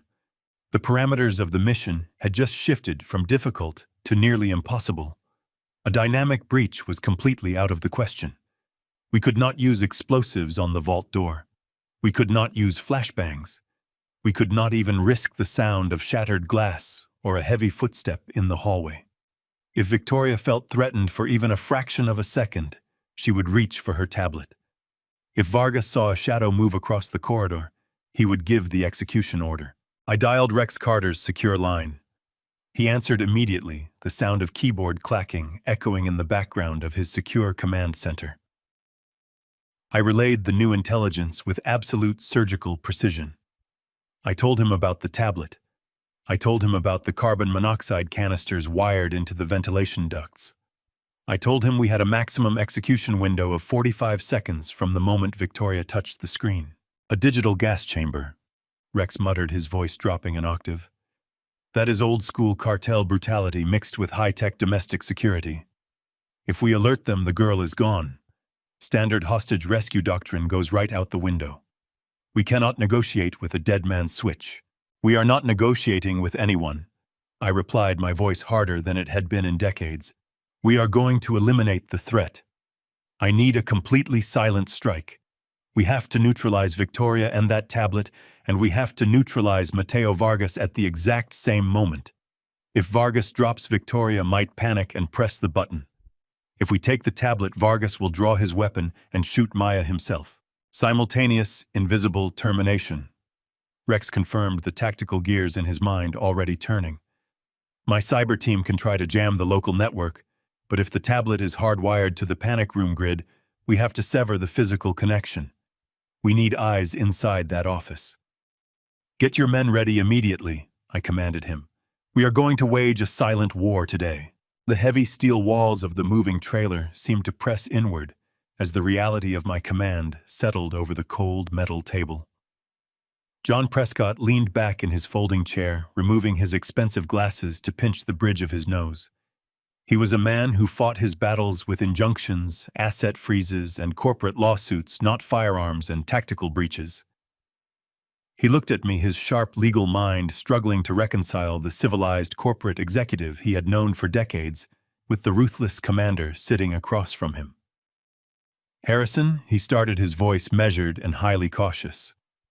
"What you are suggesting is an unsanctioned, heavily armed, illegal tactical assault on civilian soil. If this goes wrong, if the authorities catch wind of a private militia storming a downtown office building, the legal fallout will be apocalyptic. You will be facing federal conspiracy charges, kidnapping, and domestic terrorism." I did not even blink. I leaned across the cold table, my eyes locking onto his. "John," I replied, my voice dangerously calm. "My daughter has been locked in a soundproof box for 8 months. The woman I married is planning to flush that box with carbon monoxide the moment she gets my signature. I do not care about federal charges. I do not care about my corporate legacy, my stock prices, or my pristine public reputation. If it costs me every single dollar I have ever earned to bring Maya home, I will gladly burn my empire to the ground. There is no legal recourse here. There is only survival. Are you with me, or do I need to ask the driver to pull over and let you out on the highway?" John looked at the digital blueprint of the panic room still glowing brightly on Rex Carter's tactical tablet, then back at me. He slowly put his glasses back on, the professional, icy lawyer returning instantly. "I am with you, Harrison. I will draft a retroactive security authorization tonight. We will legally classify Rex's team as a high-threat extraction detail hired to recover stolen corporate assets. It will not hold up in federal court forever, but it will buy us the confusion and the critical delays we need if the police show up after the smoke clears. Rex grunted his profound approval, his massive arms resting heavily on the table. The legal cover is good, but the tactical reality is a complete nightmare, he said, dragging his thick finger across the digital schematic. Victoria's panic room is completely independent. If we cut the main power to the building, her backup generators will kick in automatically, keeping the ventilation system and the digital locks fully operational. If my men try to drill through that vault door, the intense noise and vibration will alert Vargas immediately. He will draw his weapon. Victoria will tap her screen, and the gas will deploy. We cannot simply sneak up on them. We have to completely eliminate their ability to communicate with that room before they even know they are under attack. Rex reached deep into his tactical bag and pulled out a heavy cylindrical object roughly the size of a large thermos. It was encased in matte black metal covered in bright warning labels and manual activation switches. "This is a localized electromagnetic pulse generator," Rex explained, setting the heavy device safely on the table. "It is strictly military hardware, highly illegal for civilian use. When my team detonates this, it releases a massive burst of concentrated electromagnetic energy that instantly fries every unshielded microchip within a precise 50-foot radius. It will completely destroy Victoria's tablet. It will permanently fry the automated ventilation overrides, the digital locks on the vault door, and Vargas's encrypted cellular communications. The dead man's switch will be instantly bricked. The gas cannot deploy if the computer commanding it ceases to exist." I stared at the black cylinder, marveling at the sheer destructive capability resting on the folding table. It was the perfect silent solution to Victoria's digital guillotine. But a grim realization quickly followed. If the pulse fries the electronic locks on the vault door, the door defaults to its mechanical deadbolts, I deduced, looking up at Rex. "Your elite team will not be able to hack the keypad to open it. You will have to breach it manually." Rex nodded, a grim, highly respectful smile touching the corners of his mouth. "Exactly. The EMP saves Maya from the lethal gas, but it instantly turns the panic room into a sealed steel vault. My men have the hydraulic breaching tools to force those massive deadbolts open, but those tools are incredibly heavy and slow. From the exact second the pulse goes off and the electronics die, my entry team will need exactly 90 seconds to pry that steel door open. During those specific 90 seconds, Vargas will realize his comms are dead. He will know the power is gone. He will draw his weapon, and he will aggressively look for a target. "That is exactly where I come in," I said, my voice completely resolute. "I will be his target. I am the Trojan horse." John shook his head immediately. "Harrison, absolutely no. You cannot be in that room. Vargas is a seasoned cartel enforcer. If he panics, he will shoot the very first person he sees." "I must be in that room," I countered, placing my hands flat on the digital schematic. "Victoria and Vargas need a compelling reason to be outside the panic room, away from Maya, with their guard completely down. I am the only living person who can orchestrate that scenario. Tomorrow morning, I am going to call Victoria. I will play the broken, exhausted widower. I will tell her that the suffocating grief has finally defeated me. I will agree to unconditionally sign the medical proxy and legally authorize the immediate transfer of the Elysium Trust. But I will explicitly insist on doing it at the Charity Foundation. I will tell her I desperately want to see the place built in Maya's honor one last time before I step away from public life forever." Rex leaned forward, thoroughly analyzing the tactical strategy. She will not be able to resist that bait. She wants the final signature way too badly. She will clear the entire office staff. She will want absolute, uncontested privacy for the financial transaction. Vargas will be standing in the room to supervise, posing as her devoted security. You will walk and hand them the ultimate victory and keep their greedy eyes completely focused on you. I nodded, precisely mapping the specific movements in my head. I will sit at her grand desk. I will demand to read through the heavy documents one last time. I will ask mundane, pathetic questions about the legal phrasing to deliberately waste time and stroke her inflated ego. I will keep Victoria gloating, and I will keep Vargas profoundly bored. I will hold their lethal attention entirely on me, away from the dark hallway, away from the vault door. I will give your tactical team the precious time they need to silently breach the outer perimeter and securely stage the EMP device just outside the main office. Rex tapped the table rhythmically. Once my men are in the perfect position, I will send a single vibrating signal to the encrypted phone in your pocket. That is your final warning. You will have exactly 5 seconds to hit the floor before the powerful pulse detonates. When the EMP triggers, every single light bulb in the building will shatter. The computer screens will violently explode. The electronic locks will instantly die. You will be plunged into absolute disorienting darkness with a highly trained cartel killer. My team will detonate the quiet breaching charges on the main office door simultaneously, but you will have to survive those agonizing 90 seconds while we fight our way inside to permanently neutralize Vargas. I am not afraid of the dark, I replied, staring blankly at the black cylinder. And I am certainly not afraid of Mateo Vargas. I have spent the last 8 horrible months living as a pathetic ghost. Tomorrow afternoon, Victoria is going to learn exactly what happens when the ghost finally fights back. We spent the next hour finalizing the precise timing, the primary entry points, and the secondary extraction routes as the large truck continued its endless rumbling journey through the quiet night. The finalized plan was a massive, incredibly terrifying gamble. I was purposefully walking completely unarmed into a locked, soundproof room with a sociopathic manipulator and a heavily armed cartel killer. I had to perfectly sell the theatrical performance of a lifetime flawlessly playing the pathetic victim, while silently counting down the long seconds to an electromagnetic blast that would plunge us all into absolute chaos.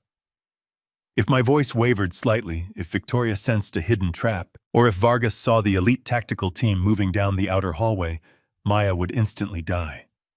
There was absolutely no margin for tactical error. I had exactly 90 seconds to successfully hold the devil's undivided attention, and I fully intended to aggressively use every single one of them. The sun had barely begun to paint the sky in bruised shades of purple and orange when I finally returned to the estate. I slipped back into my bedroom just as the first morning light crept through the heavy drapes. Victoria was still asleep, her breathing slow and perfectly rhythmic. I lay beside her, my eyes fixed on the ceiling, rehearsing the performance of my life. By the time evening arrived, the sprawling dining room felt like a grand theatrical stage, and I was the lead actor preparing for the final tragic act. Maria, our housekeeper, served a quiet dinner of roasted lamb and winter vegetables. The rich aroma filled the room, but my mouth was entirely dry. Every bite I took tasted like dry ash. Victoria sat across from me at the long mahogany table, holding her wineglass with effortless elegance. She wore a soft cashmere sweater, projecting the image of a comforting, deeply devoted wife. She asked me about my day, her voice dripping with artificial empathy, probing to see if my mind was deteriorating exactly as she had planned. I hunched my shoulders forward, letting a visible tremor take hold of my hands. I stared blankly at my plate, allowing the crushing weight of the last 8 months to physically manifest in my posture. "Victoria," I whispered, letting my voice crack with carefully manufactured devastation. "I cannot do this anymore."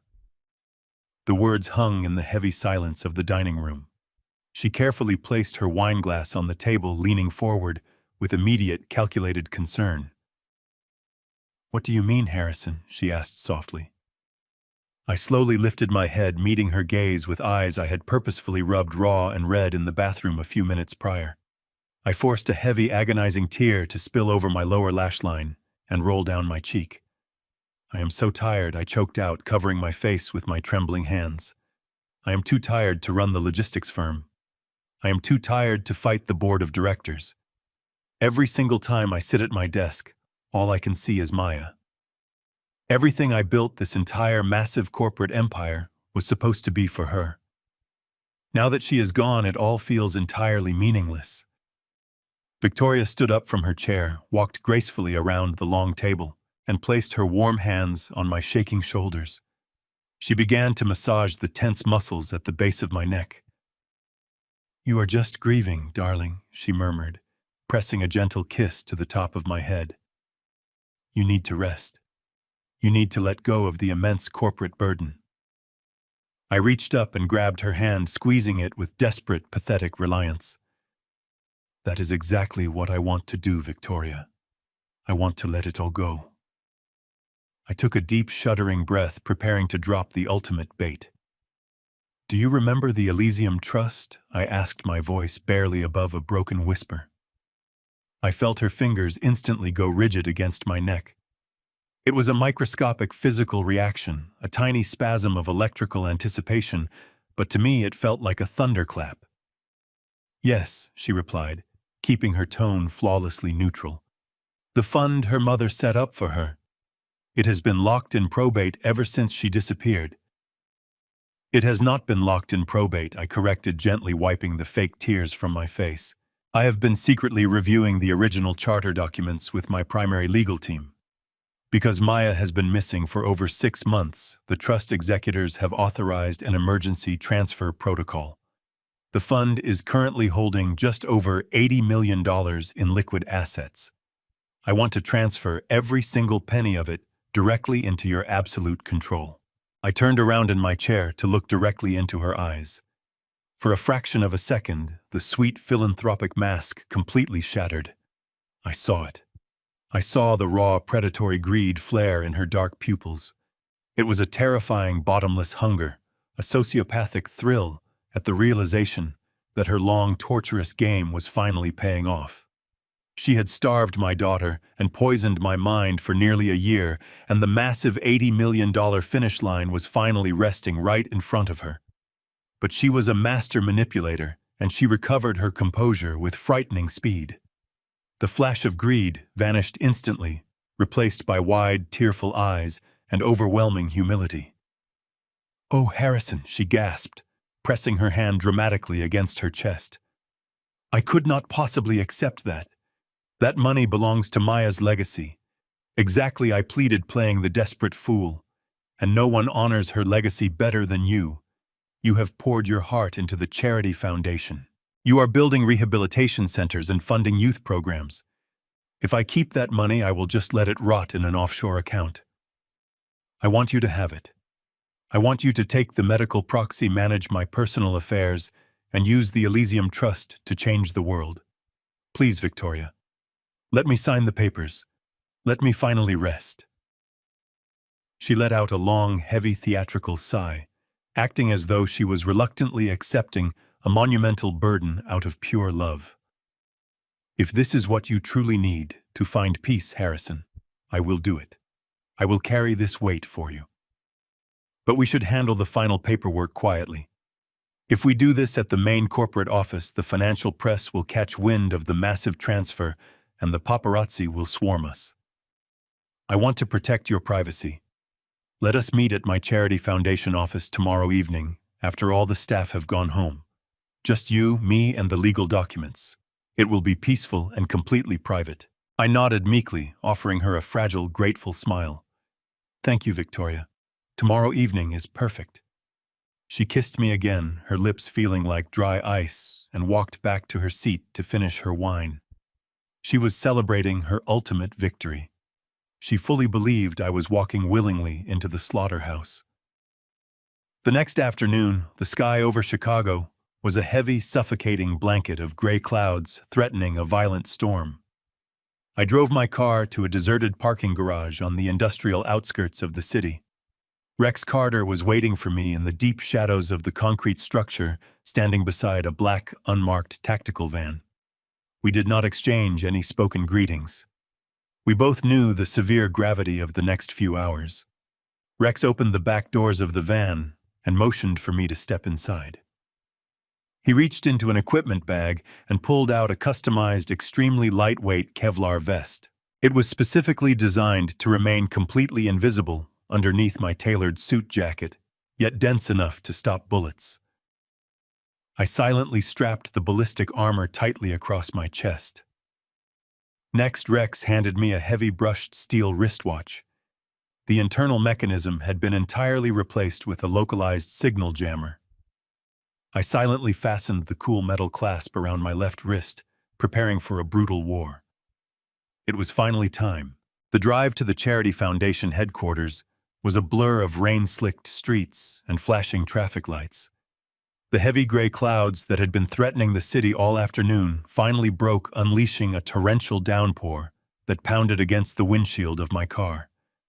The rhythmic slapping of the wiper blades was the only sound inside the cabin. I kept my hands steady on the steering wheel, feeling the dense weight of the hidden Kevlar vest pressing against my ribs and the cool metal of the signal jammer secured tightly around my left wrist. I pulled into the private underground parking garage of the foundation. The lot was completely abandoned. The regular office staff had been dismissed hours ago, deliberately cleared out by Victoria to ensure absolute, uncontested privacy for her final lethal financial transaction. I parked my vehicle, took one last deep breath to steady my racing heart, and stepped out into the damp, echoing concrete cavern. I walked toward the private executive elevator, forcing my shoulders to slump, allowing my steps to shorten into the fragile, hesitant shuffle of a broken, grieving old man. The elevator doors slid open with a soft chime, and I stepped inside, pressing the button for the top floor.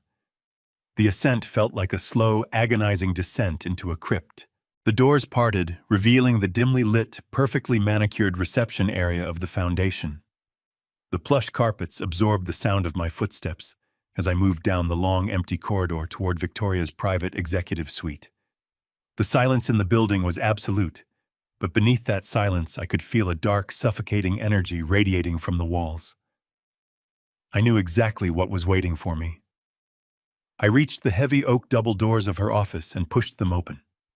The room was bathed in the warm golden glow of designer desk lamps intentionally crafted to look inviting and safe. Victoria was seated behind her massive glass desk wearing a tailored black dress that projected mourning and professional elegance. Standing directly behind her, cloaked in the deep shadows of the corner, was Mateo Vargas. He wore a dark suit, his massive arms crossed over his chest, his eyes fixed on me with the cold, dead stare of an apex predator. I stepped over the threshold into the room. Vargas moved immediately. He stepped away from the wall, walked behind me with terrifying silent speed, and grabbed the brass handles of the heavy oak doors. He pulled them shut. The sharp, heavy click of the deadbolt sliding into place echoed through the quiet room like a gunshot. The trap was officially sprung. I stood in the center of the room looking around with wide, perfectly manufactured confusion. I allowed my hands to tremble slightly as I clutched the lapels of my suit jacket. Victoria stood up and walked around the glass desk, her face arranged in an expression of profound, angelic sympathy. She reached out and took my shaking hands in hers, her touch feeling like absolute poison against my skin. "Harrison, my darling," she murmured, her voice soft and soothing. "You made it through the storm. I am so incredibly proud of you for taking this brave step today. I know how agonizing this must be for you, but you are doing the right thing for Maya's legacy." I nodded weakly, letting a single ragged breath escape my lips. "I just want it to be over, Victoria," I whispered, staring down at the floor. "I just want to find some peace." She guided me gently toward the plush leather chair positioned directly in front of her desk. "Sit down," she urged softly.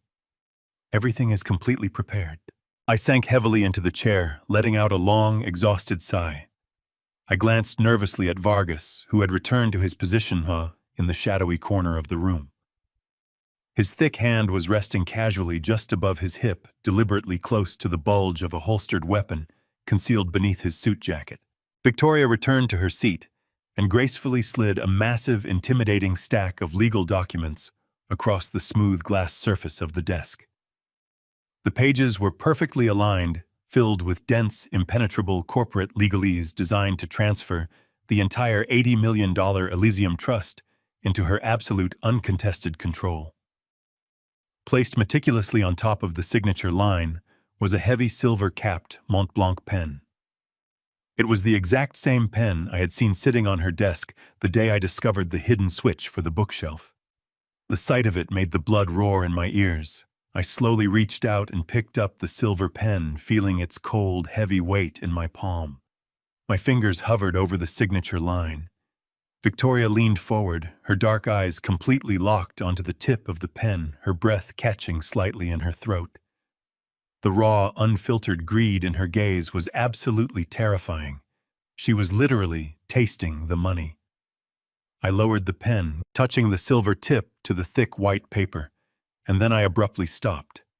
I let my hand shake violently, causing the pen to slip from my grasp and clatter loudly against the glass desk. "I cannot read the fine print," I mumbled, patting the pockets of my jacket with frantic, uncoordinated movements. "My reading glasses.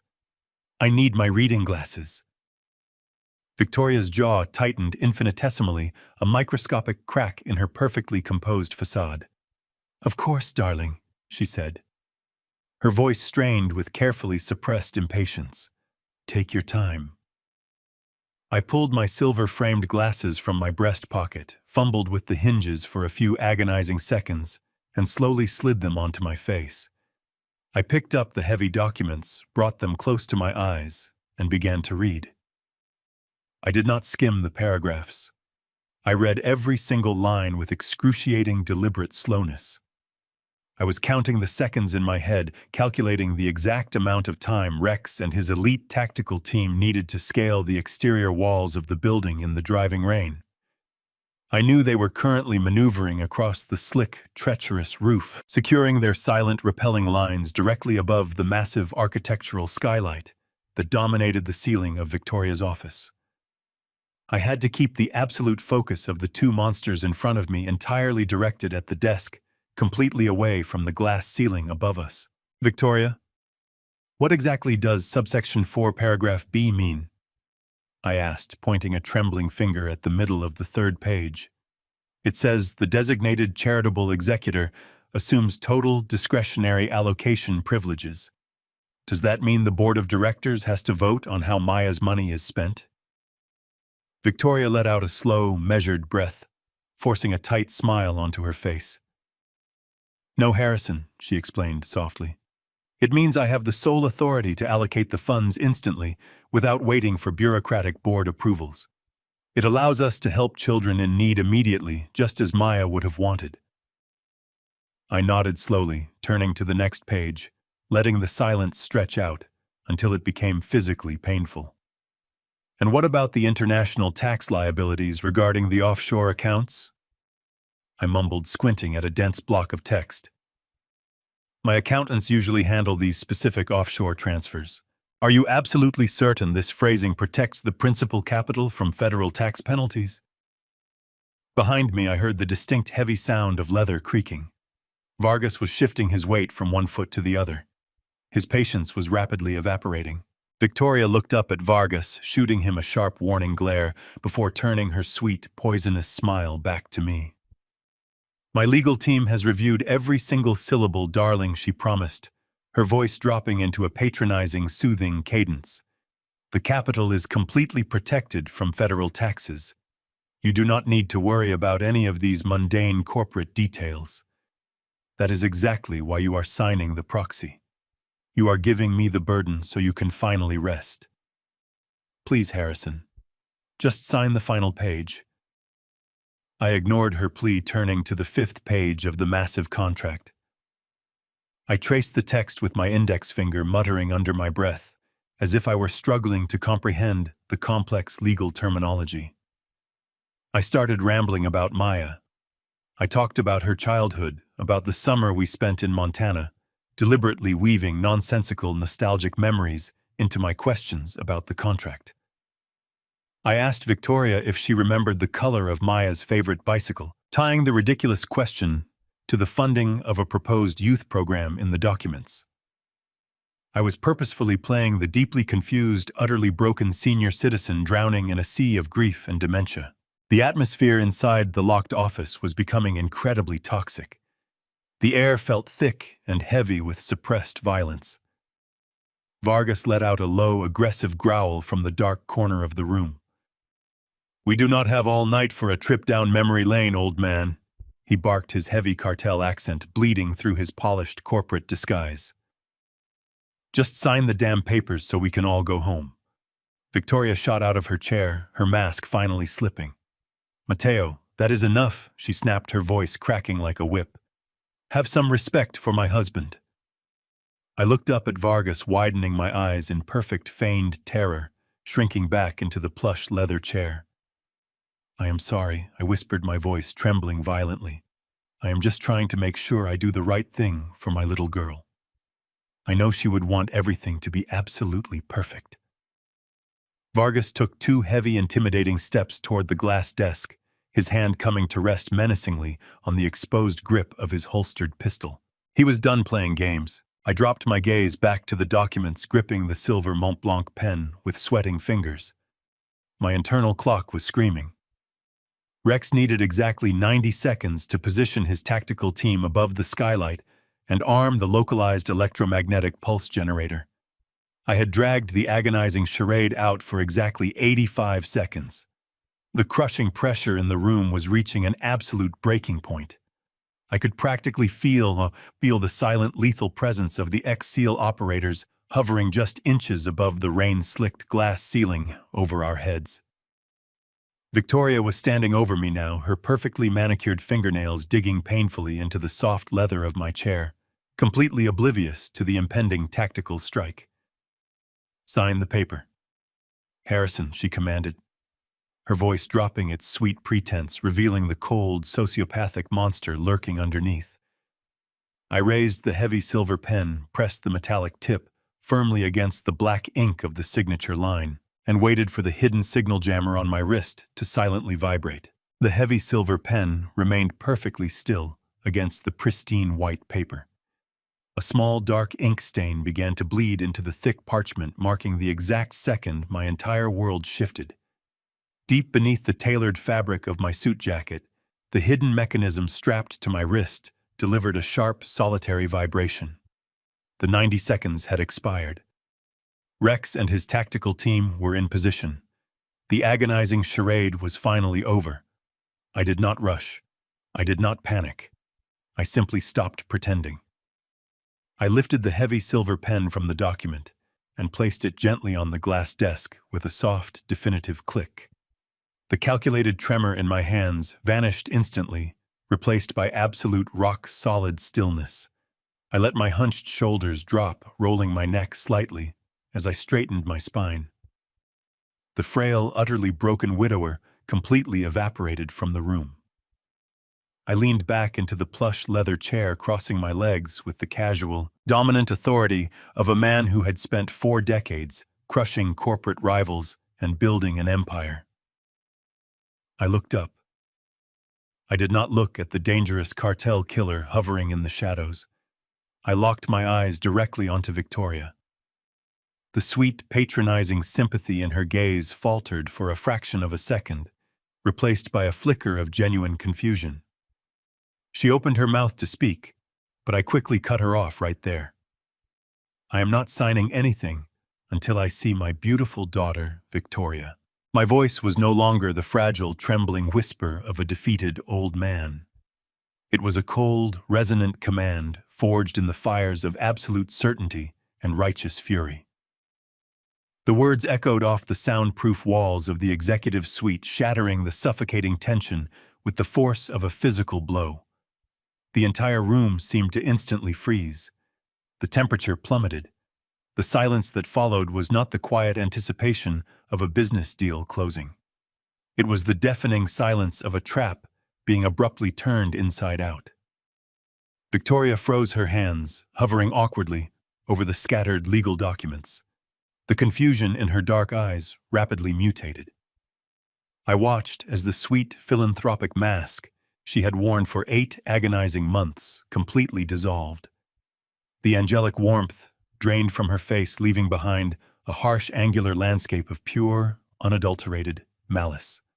Her eyes, usually so vibrant and expressive, turned completely dead. They were the flat, empty eyes of a shark, calculating the precise moment to strike its prey. Behind me, the shadows violently shifted. The heavy rustle of a tailored suit jacket was followed by the sharp, terrifying metallic slide of a weapon being drawn. Mateo Vargas moved with the lethal speed of a seasoned executioner. He stepped out of the dark corner, closing the distance between us in 2 massive strides. I did not flinch as the cold, extended barrel of a suppressed semi-automatic pistol pressed firmly against the center of my forehead. The heavy steel of the silencer dug into my skin, a stark reminder of the lethal reality I had willingly walked into. "You are making a very serious mistake, old man," Vargas growled, his voice, a low, vibrating menace that resonated in my chest. "You are going to pick up that pen, you are going to sign those papers, and you are going to do it right now." I kept my eyes locked on Victoria, completely ignoring the cartel enforcer pressing a loaded gun to my skull. "You have always been terribly predictable, Victoria," I said, my tone dripping with aristocratic disdain. "You thought you could break me with grief. You thought you could sedate me into compliance. You actually believed you were the smartest person in the room. But you made a critical error. You forgot who built the fortune you are so desperate to steal. You forgot who I truly am." Victoria let out a sharp, humorless laugh. It was a dry, scraping sound completely devoid of joy. She slowly lowered her hands to the glass desk, resting her fingertips delicately near the edge of her glowing digital tablet. "You are incredibly foolish, Harrison," she replied, her voice dropping its melodic cadence and adopting a flat, sociopathic rhythm. "I do not know how you managed to snap out of your medicated fog, and frankly, I do not care. You are sitting in my office. You are surrounded by soundproof walls. My associate has a suppressed weapon aimed directly at your brain. You have absolutely no leverage here. You will sign the proxy, or Mateo will paint my expensive carpet with your blood, and I will forge your signature myself." I smiled. It was a cold, humorless expression that mirrored her own dead eyes. "You will not forge anything," I countered calmly. "Because if I do not walk out of this building alive, my primary legal team has explicit written instructions to automatically liquidate the Elysium Trust and donate every single penny to federal cancer research. The money will be permanently locked in a charitable escrow account within 10 minutes of my death. You will get nothing, and your cartel friends down south will hold you entirely responsible for their missing capital."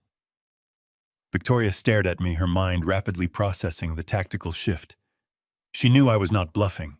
She knew I had the corporate infrastructure to execute that exact contingency plan. She slowly moved her hand away from the legal documents and reached for a heavy decorative brass pen holder sitting near her computer monitor. I had assumed it was merely an expensive paperweight. I was wrong. "I do not have time for your pathetic corporate chess games, Harrison," she stated coldly. "You want to see your daughter fine. I will show you exactly what is at stake." Victoria grasped the base of the brass penholder and twisted it sharply to the right. A heavy mechanical clunk echoed from the far wall of the office, vibrating through the floorboards. The massive floor-to-ceiling mahogany bookshelf, loaded with heavy legal volumes and decorative artifacts, groaned loudly. I watched in grim fascination as the entire structure smoothly unlatched from the wall and began to slide backward on a set of hidden industrial tracks. The bookshelf parted like a heavy theater curtain, revealing the dark, terrifying secret Victoria had concealed behind it. The hidden panic room was suddenly exposed to the warm light of the executive suite. The air inside the hidden chamber was visibly colder, spilling out into the office like a freezing fog. The stark, blinding white walls of the soundproof cell were illuminated by the harsh fluorescent bulbs mounted securely in the reinforced ceiling. And there, sitting on the thin, stained mattress, was Maya. My breath caught painfully in my throat.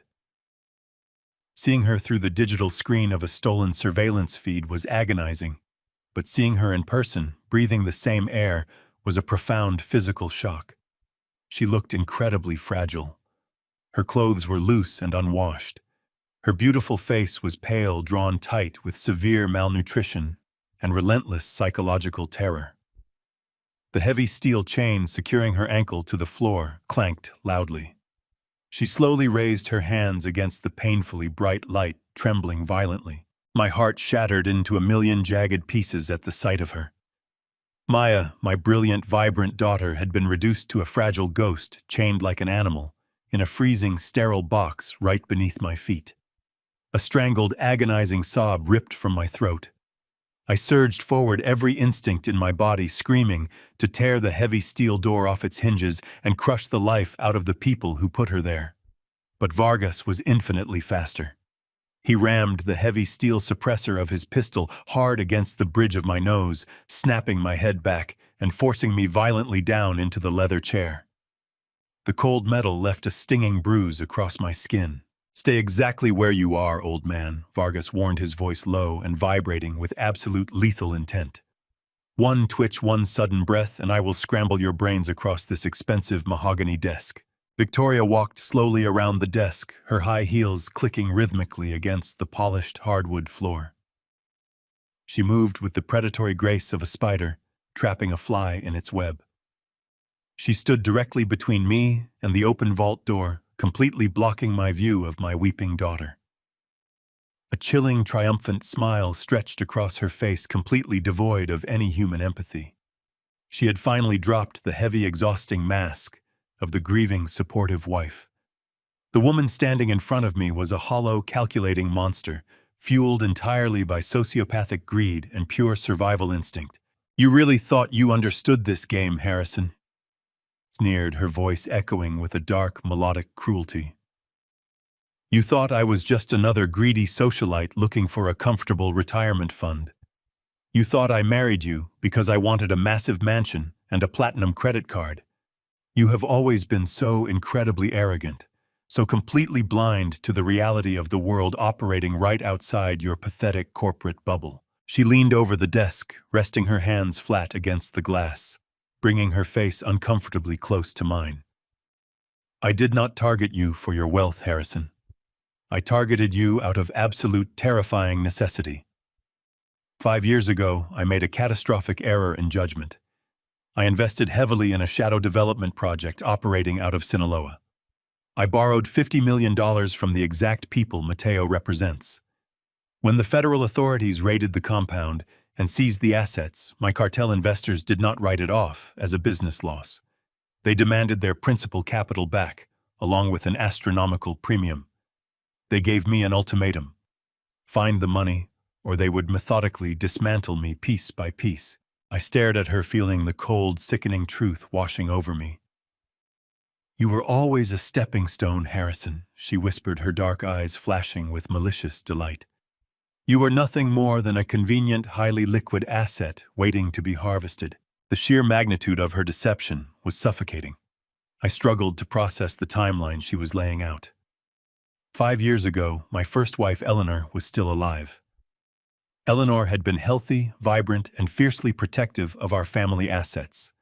She never would have allowed Victoria to get close to me. My mind violently connected the missing pieces. I looked up at Victoria, a horrifying realization freezing the blood in my veins.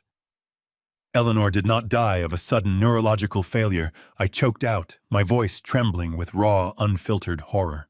Victoria tilted her head back and let out a bright, genuine laugh. It was the most disturbing sound I had ever heard. "It took you this long to figure it out," she mocked, shaking her head in theatrical disappointment. "Your brilliant doctors were completely baffled. They called it a rapid, aggressive autoimmune degeneration. They tested her for every obscure disease on the planet, but they never tested her on a customized synthetic neurotoxin synthesized in a cartel laboratory." She began to pace slowly across the expensive carpet, relishing every single syllable of her confession. "It took me nearly 10 months to kill her, Harrison. I had to be incredibly patient. I slipped the chemical compound into her morning tea, into her wine glasses, into her daily vitamins. I sat by her hospital bed and held her hand while she slowly suffocated in her own failing body. I cried at her funeral, And then I waited exactly 6 months before conveniently bumping into the lonely, devastated widower at that charity gala. You were so desperate for a companion, so desperate for a comforting hand to hold in the dark. You practically begged me to take control of your life. A guttural roar built deep in my chest. I wanted to kill her. I wanted to wrap my hands around her throat and squeeze the life out of her body. But Vargas pressed the pistol harder against my skull, clicking the hammer back with a sharp, terrifying metallic snap. "Sit still," Vargas commanded. Victoria turned her attention back to the open vault door. Maya was huddled on the mattress, her hands clamped tightly over her ears, weeping uncontrollably, as she listened to the monster casually confess to murdering her mother. "Your daughter, however, was a completely unexpected complication," Victoria continued, glaring at the shivering girl in the cell. "She was always too curious for her own good. 8 months ago, while I was hosting a charity luncheon, Maya broke into my private study. She was looking for financial discrepancies in the foundation accounts, but she found something significantly worse. She found the encrypted digital receipts for the chemical compounds I purchased from cartel associates. She printed them out. She was packing her bags to go directly to the federal authorities. Victoria walked into the freezing panic room. Maya scrambled backward, pressing her thin shoulders against the stark white wall, her eyes wide with absolute terror. Victoria reached down, grabbed my daughter by her tangled hair, and violently dragged her forward. Maya let out a sharp, agonizing shriek, struggling weakly against the iron grip. "I could not just kill her," Victoria explained, dragging Maya toward a heavy steel pedestal mounted near the vault entrance. "A sudden violent death would have triggered an automatic autopsy and a massive police investigation. So I fabricated the tragic drug relapse narrative. I paid off a corrupt private clinic to verify her fictional medical records. I locked her in this box and told you she ran away.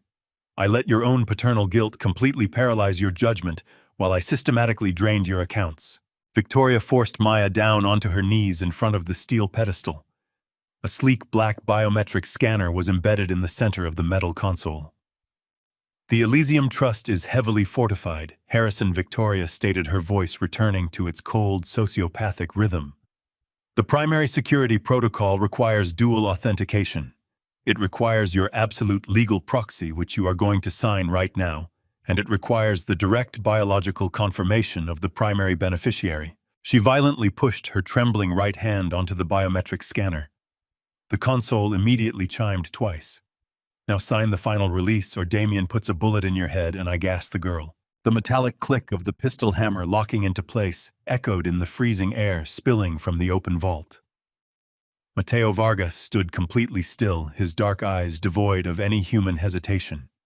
The heavy steel suppressor rested flush against the skin of my forehead.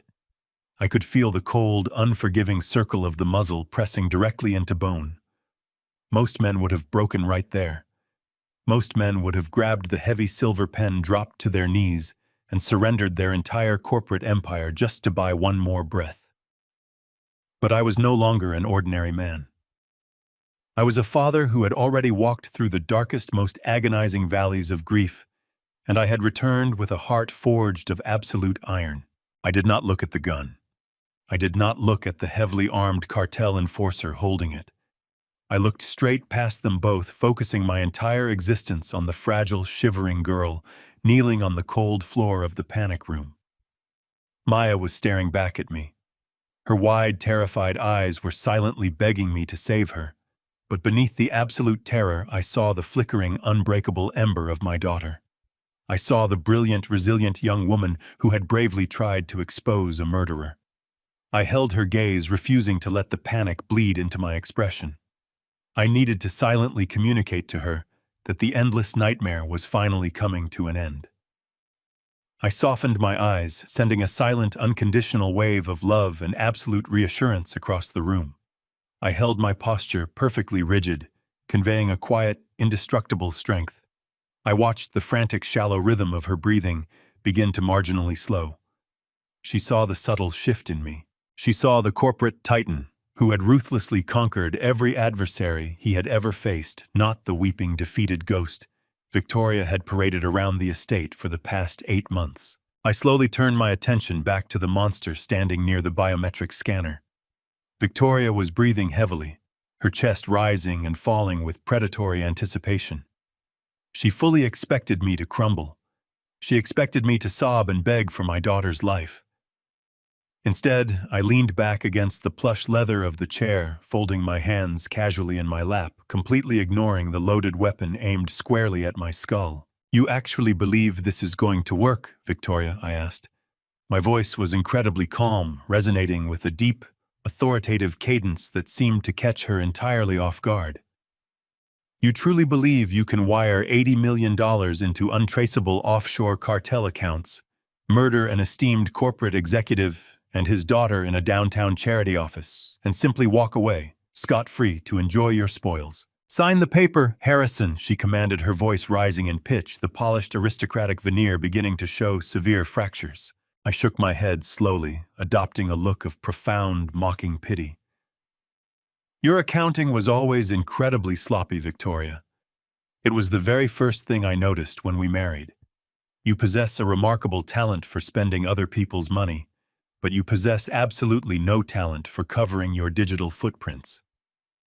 Do you really think my private financial team stopped monitoring the Elysium Trust when you had me sedated with your carefully prescribed pills?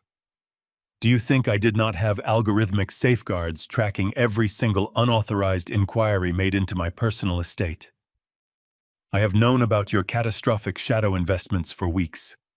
I know exactly how much you owe the Sinaloa Syndicate. I know you are drowning in debt, and I know you are utterly terrified." Vargas pressed the barrel harder against my forehead. "Shut your mouth and pick up the pen," he barked, his finger tightening incrementally on the curved metal trigger. I did not even blink at him.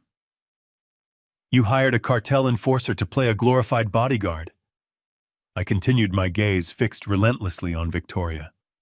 "You brought a known, internationally wanted criminal into my highly scrutinized corporate sphere. Did you honestly believe your brutal employers down south were going to let you walk away and enjoy the remaining $30 million of my trust fund? You are a massive liability to them, Victoria. The exact moment that money clears their hidden ledgers, Mateo is not going to politely escort you to a private jet. He is going to put a bullet in the back of your head and dump your body in an industrial incinerator. You are not a brilliant master strategist. You are a desperate, foolish amateur who played a dangerous game far beyond her intellectual capacity." The brutal, unapologetic truth of my words hit her like a physical strike. Her face flushed with sudden, violent rage. The meticulous, calculating control she had maintained for years completely shattered.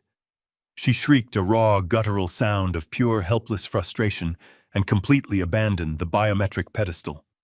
She marched aggressively back to her massive glass desk, her expensive heels stomping against the hardwood floor.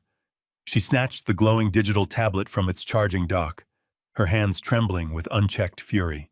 "You arrogant, pathetic old fool," she spat, holding the tablet up high so I could clearly see the screen. The application interface was glowing brightly in the dim atmospheric light of the office. A large, pulsing red icon sat directly in the center of the high-definition display, commanding the deadly mechanical ventilation overrides wired directly into the walls of the cell. My internal clock was ticking relentlessly. The 90 seconds Rex had explicitly requested were rapidly evaporating. The electromagnetic pulse was absolutely imminent. I just needed to hold her complete, undivided attention for a few more agonizing moments. I needed to ensure she did not press that screen until the military-grade pulse permanently severed the digital connection.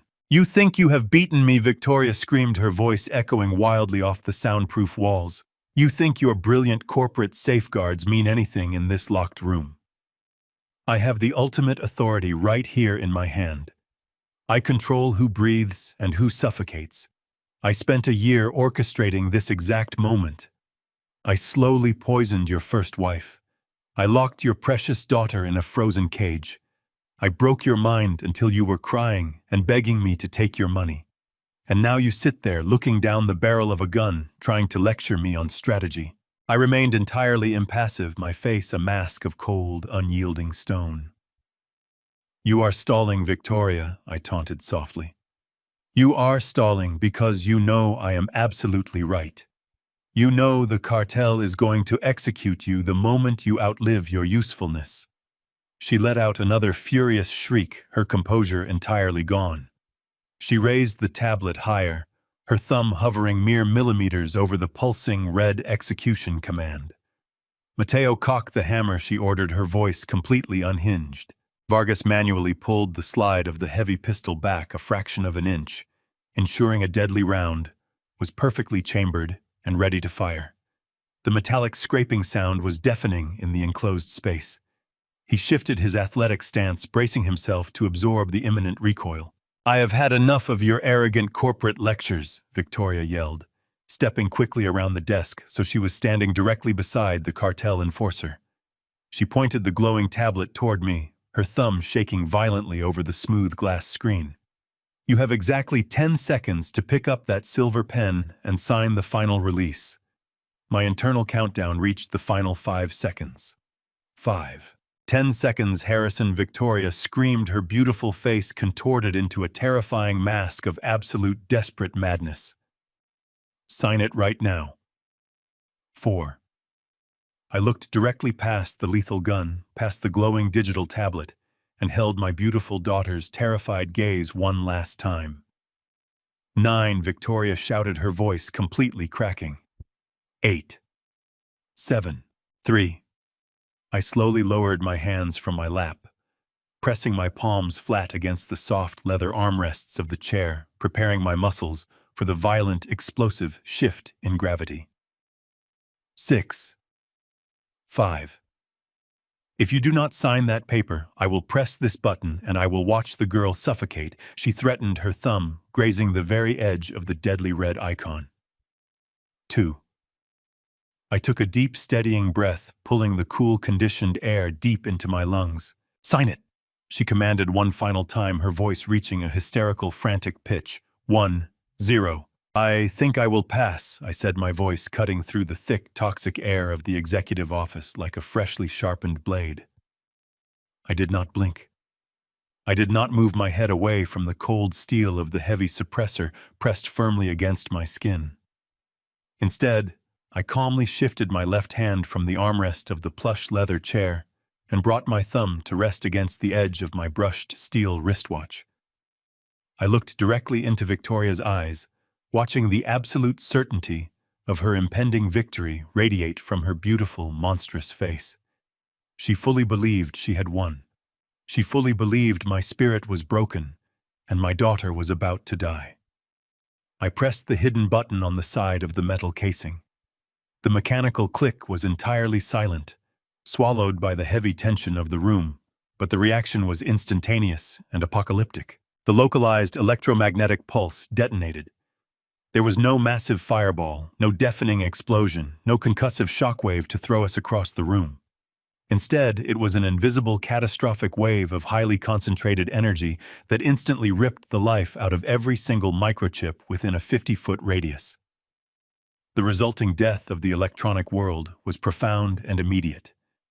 The warm, golden designer lamps illuminating the office snapped off with a sharp, synchronized crack. The massive computer monitors on the glass desk violently sparked and died, their screens fading to a dull, lifeless gray. The gentle ambient hum of the automated climate control system abruptly stopped, leaving behind a thick, suffocating silence.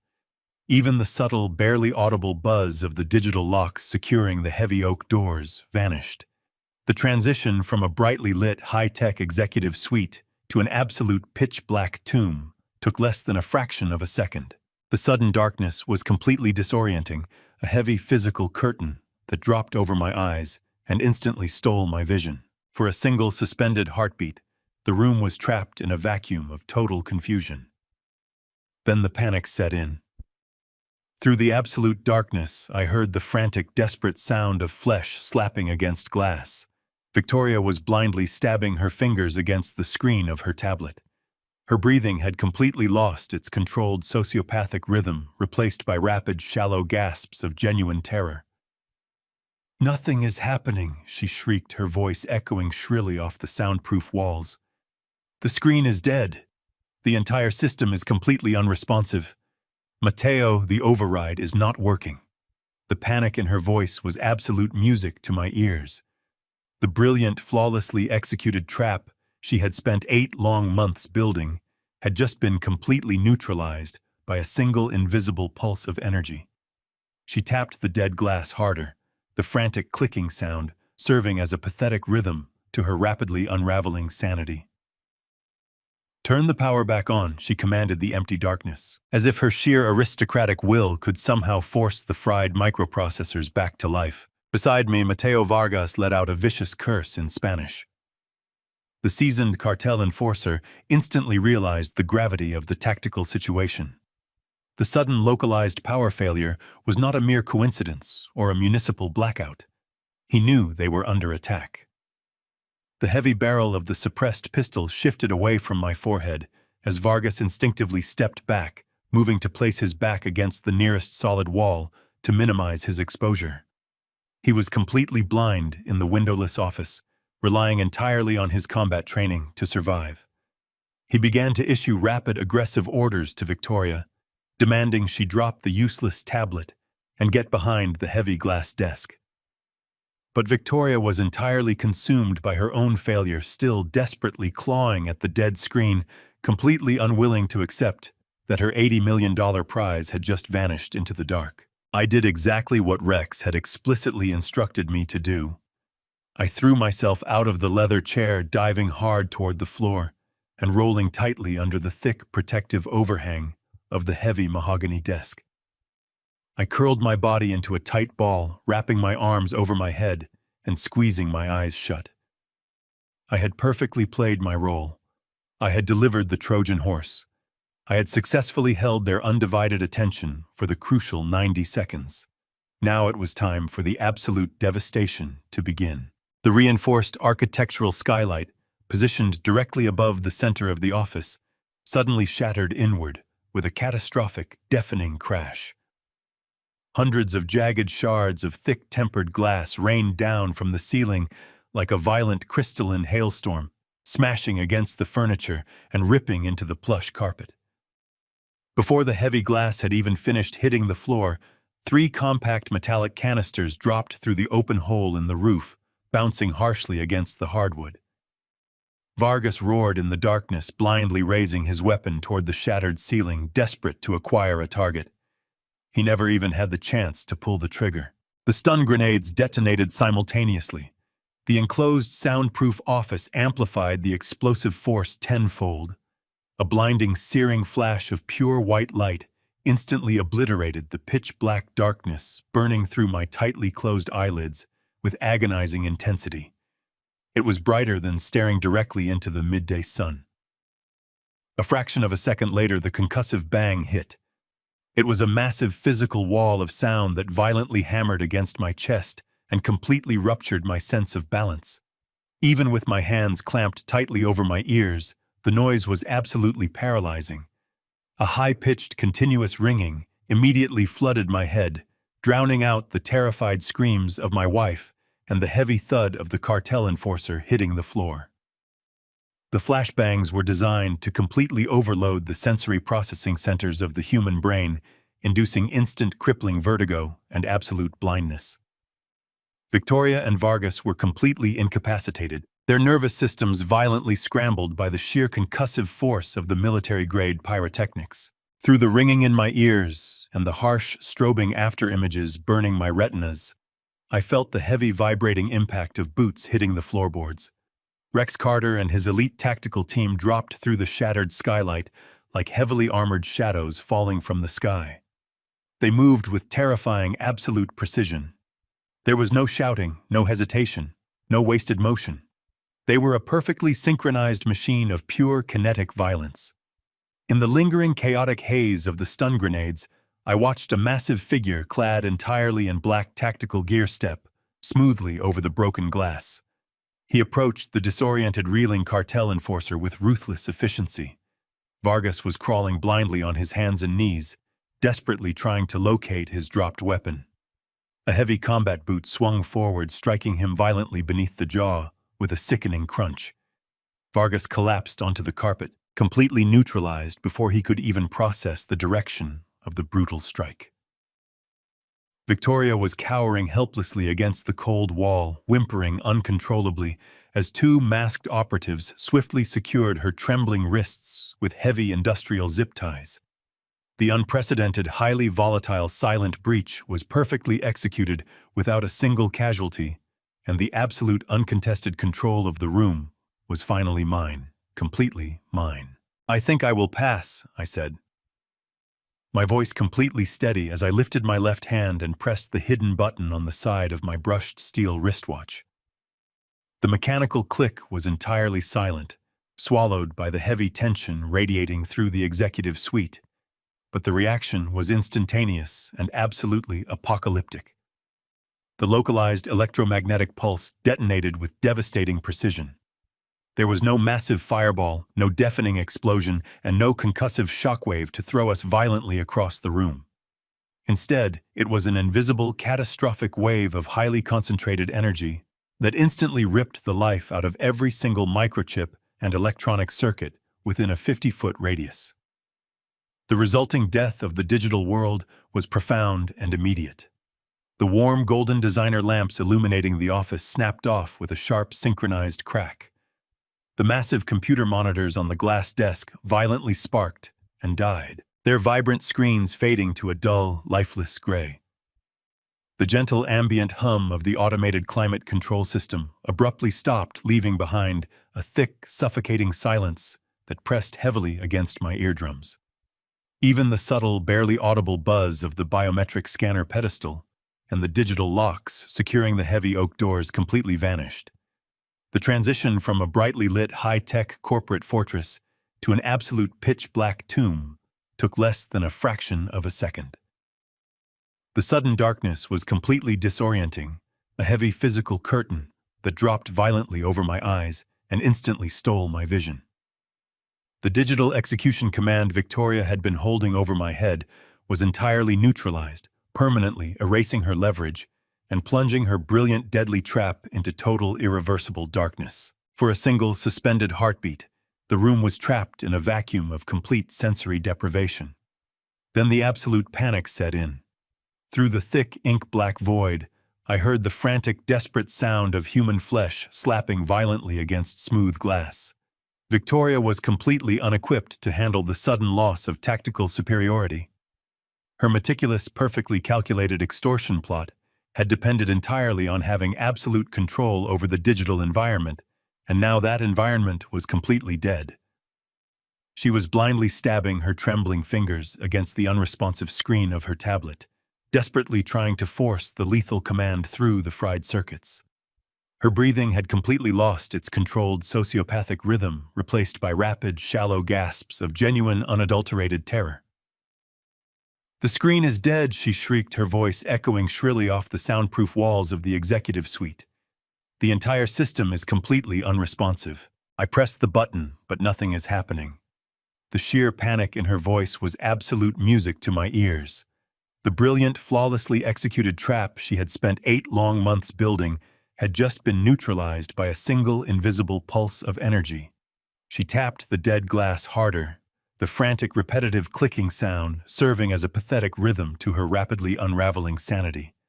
She realized with horrifying clarity that she had completely lost her $80 million prize, and worse, she had lost the ability to execute the girl in the cell.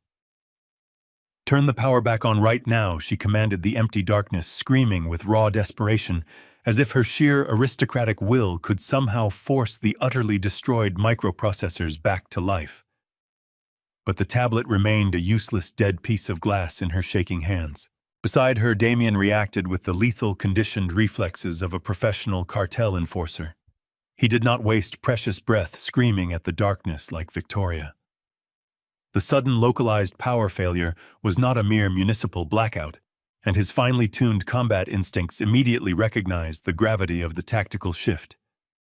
He knew they were suddenly highly vulnerable. The heavy steel barrel of the suppressed pistol shifted rapidly away from my head, as Damien instinctively stepped backward, moving to place his broad shoulders against the nearest solid wall to minimize his exposure to the pitch-black room. He was completely blind in the windowless executive suite, relying entirely on his hearing and his spatial memory to survive the impending assault. He began to issue rapid aggressive commands to Victoria in harsh whispered Spanish, demanding she drop the useless device and get down behind the heavy mahogany desk. But before Damien could successfully adjust his vision to the profound darkness, and before Victoria could even comprehend the urgent instructions, the reinforced architectural skylight, positioned directly above the center of the office, violently yielded. The massive pane of thick bullet-resistant glass had been quietly scored and prepped by Rex's team during my agonizingly long negotiation. Now it shattered inward with a catastrophic, absolutely deafening crash. Hundreds of jagged, heavy shards of thick, tempered glass rained down from the high ceiling like a violent crystalline hailstorm, smashing brutally against the expensive furniture and ripping deeply into the plush carpet. The sudden, violent destruction of the skylight ripped away the suffocating silence of the room, replacing it with the terrifying sound of falling debris and the heavy rushing wind pouring in from the stormy night sky above us. I did exactly what I had been trained to do in the event of an absolute tactical breach. I threw my body tightly against the metal base of the heavy leather chair, burying my face deeply into my crossed arms and sealing my eyes completely shut. Before the final pieces of heavy glass had even finished hitting the floorboards, 3 compact metallic canisters dropped swiftly through the open hole in the roof, bouncing harshly against the ruined carpet. Damien blindly raised his weapon toward the shattered ceiling, desperately trying to acquire a viable target in the pitch-black space. He never even had the fraction of a second required to pull the trigger. The military-grade stun grenades detonated simultaneously. The enclosed soundproof walls of the executive office amplified the explosive force tenfold. A blinding, searing flash of pure white light instantly obliterated the darkness, burning violently through the blackness with agonizing intensity. It was vastly brighter than staring directly into the core of the midday sun. A microscopic second later, the concussive bang hit. It was a massive physical wall of pure kinetic sound that violently hammered against my chest and completely ruptured my sense of balance. Even with my hands clamped tightly over my ears, the noise was absolutely paralyzing. A high-pitched, continuous ringing immediately flooded my head, entirely drowning out the terrified screams of my wife and the heavy thud of the cartel enforcer hitting the floor. The flashbangs were designed to completely overload the sensory processing centers of the human brain, inducing instant crippling vertigo and absolute total blindness. Victoria and Damien were completely incapacitated, their nervous systems violently scrambled by the sheer concussive force of the pyrotechnics. Through the ringing in my ears and the harsh strobing after-images burning my retinas, I felt the heavy, vibrating impact of boots hitting the floorboards. Rex Carter and his elite tactical team dropped smoothly through the shattered skylight, descending fast on rappelling lines, like heavily armored shadows falling directly from the stormy sky. The unprecedented, highly volatile, silent breach was perfectly executed, establishing absolute uncontested dominance over the room in mere seconds. I held Maya tightly against my chest, feeling the violent tremors racking her fragile body slowly begin to subside in the safety of my arms. I whispered into her hair, promising her that the endless nightmare was permanently over, that no one would ever hurt her again. Outside the shattered skylight, the distant rising wail of police sirens began to cut sharply through the heavy storm. Rex and his tactical team quickly secured the perimeter of the executive suite, but the official cavalry was already arriving in full force. I had instructed my lead corporate attorney, John Prescott, to coordinate directly with the local authorities while we executed the silent breach. John had delivered a massive mountain of irrefutable evidence to the district attorney hours ago, detailing every single fraudulent wire transfer, the dangerous cartel connections, and the completely falsified medical records Victoria had used to hide my daughter from the world. The heavy oak doors of the executive suite were suddenly thrown open. Dozens of heavily armed police officers flooded into the dark room, their bright tactical flashlights piercing the lingering smoke from the stun grenades. They found Victoria sobbing uncontrollably on the floor, her wrists securely bound with thick zip ties, her carefully constructed empire completely reduced to ash. Damien was hauled roughly to his feet, his shattered arm hanging uselessly at his side, his face a grim mask of silent, defeated agony. As the officers dragged the two criminals out of the ruined office and marched them down the long, opulent corridor, the scene was witnessed by the returning late shift of her own charity staff.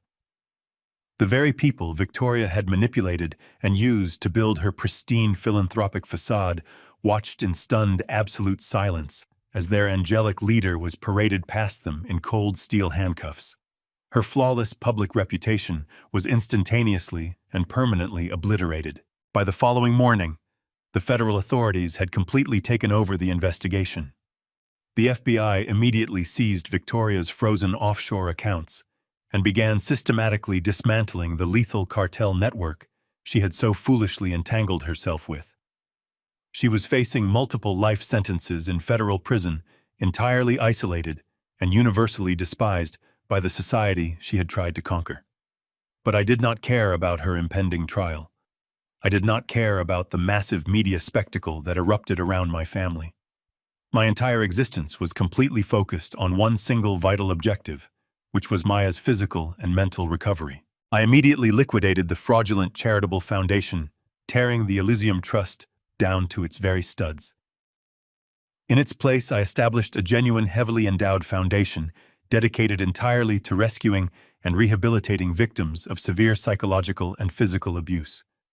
I made absolutely certain that Victoria's stolen wealth was redirected to heal the exact kind of trauma she had inflicted upon my child.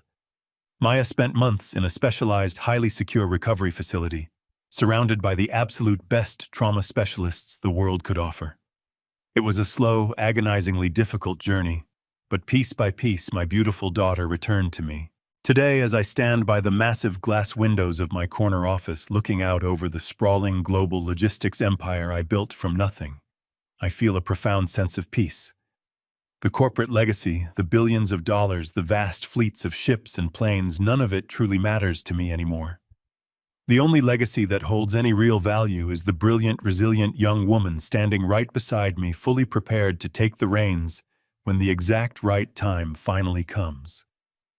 We have walked through the burning fires of hell together and emerged much stronger, completely united, and entirely ready to conquer whatever the unknown future holds. I look deeply at her beautiful, smiling face and know, with absolute, unshakable certainty, that our enduring and deeply bonded bloodline has successfully survived the very worst of human darkness forever. Sometimes the most dangerous predators do not hide in the dark. They sit across from you at the dinner table disguised as the people you trust. True strength is never just about physical power. It is about the cold, calculating patience required to outsmart those who underestimate you because of your age or grief. Family is not just about the titles we give each other. It is defined by absolute loyalty, action, and truth. Never let your love blind you to glaring red flags, and never underestimate a father's relentless determination to protect his precious flesh bone and beloved blood. If this story resonated with you, please hit the like button and subscribe to our channel right now so you never miss an update. Leave a comment below telling me which city you are watching from today. I read every single comment and truly appreciate your amazing and continued support.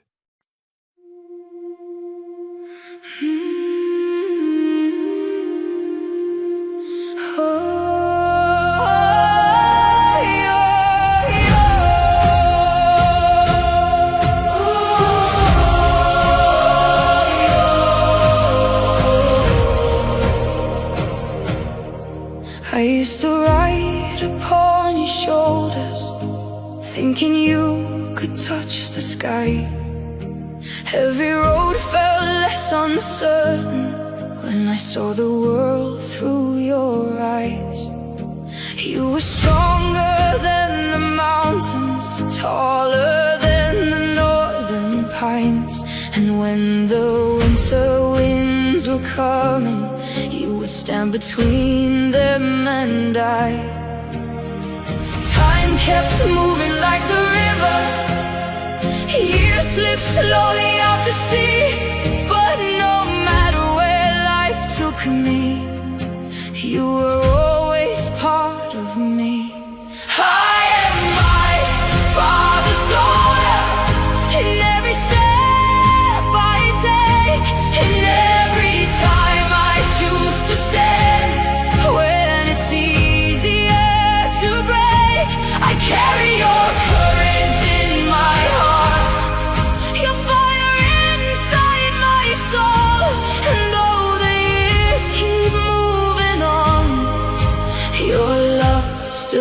leads me home.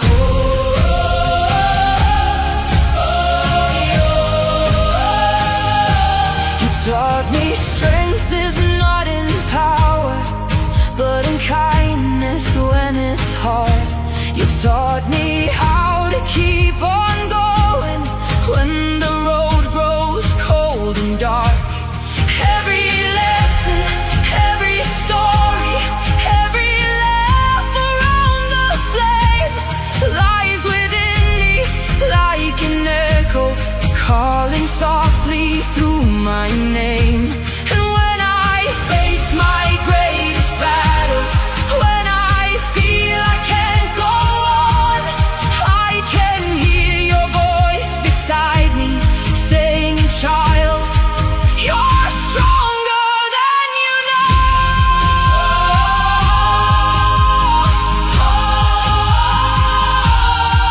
I am my Father's daughter, in every step I take, in every time I choose to stand.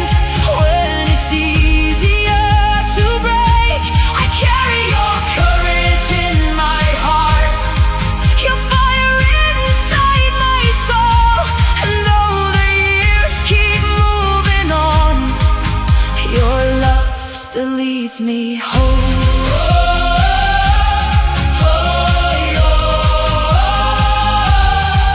One day the snow will cover footprints, one day the fire will burn low, but the things a father gives his daughter are the things that never go. Not the gold or not the stories, not the battles that he won, but the quiet way he loved her and the woman she becomes. I am my Father's daughter, and I always will remain. Through every triumph, every loss, through every joy and every pain, the world may change around me, the stars may fade above, but I will always carry with me my Father's endless love. And when they ask me who I am, I'll smile and answer softly,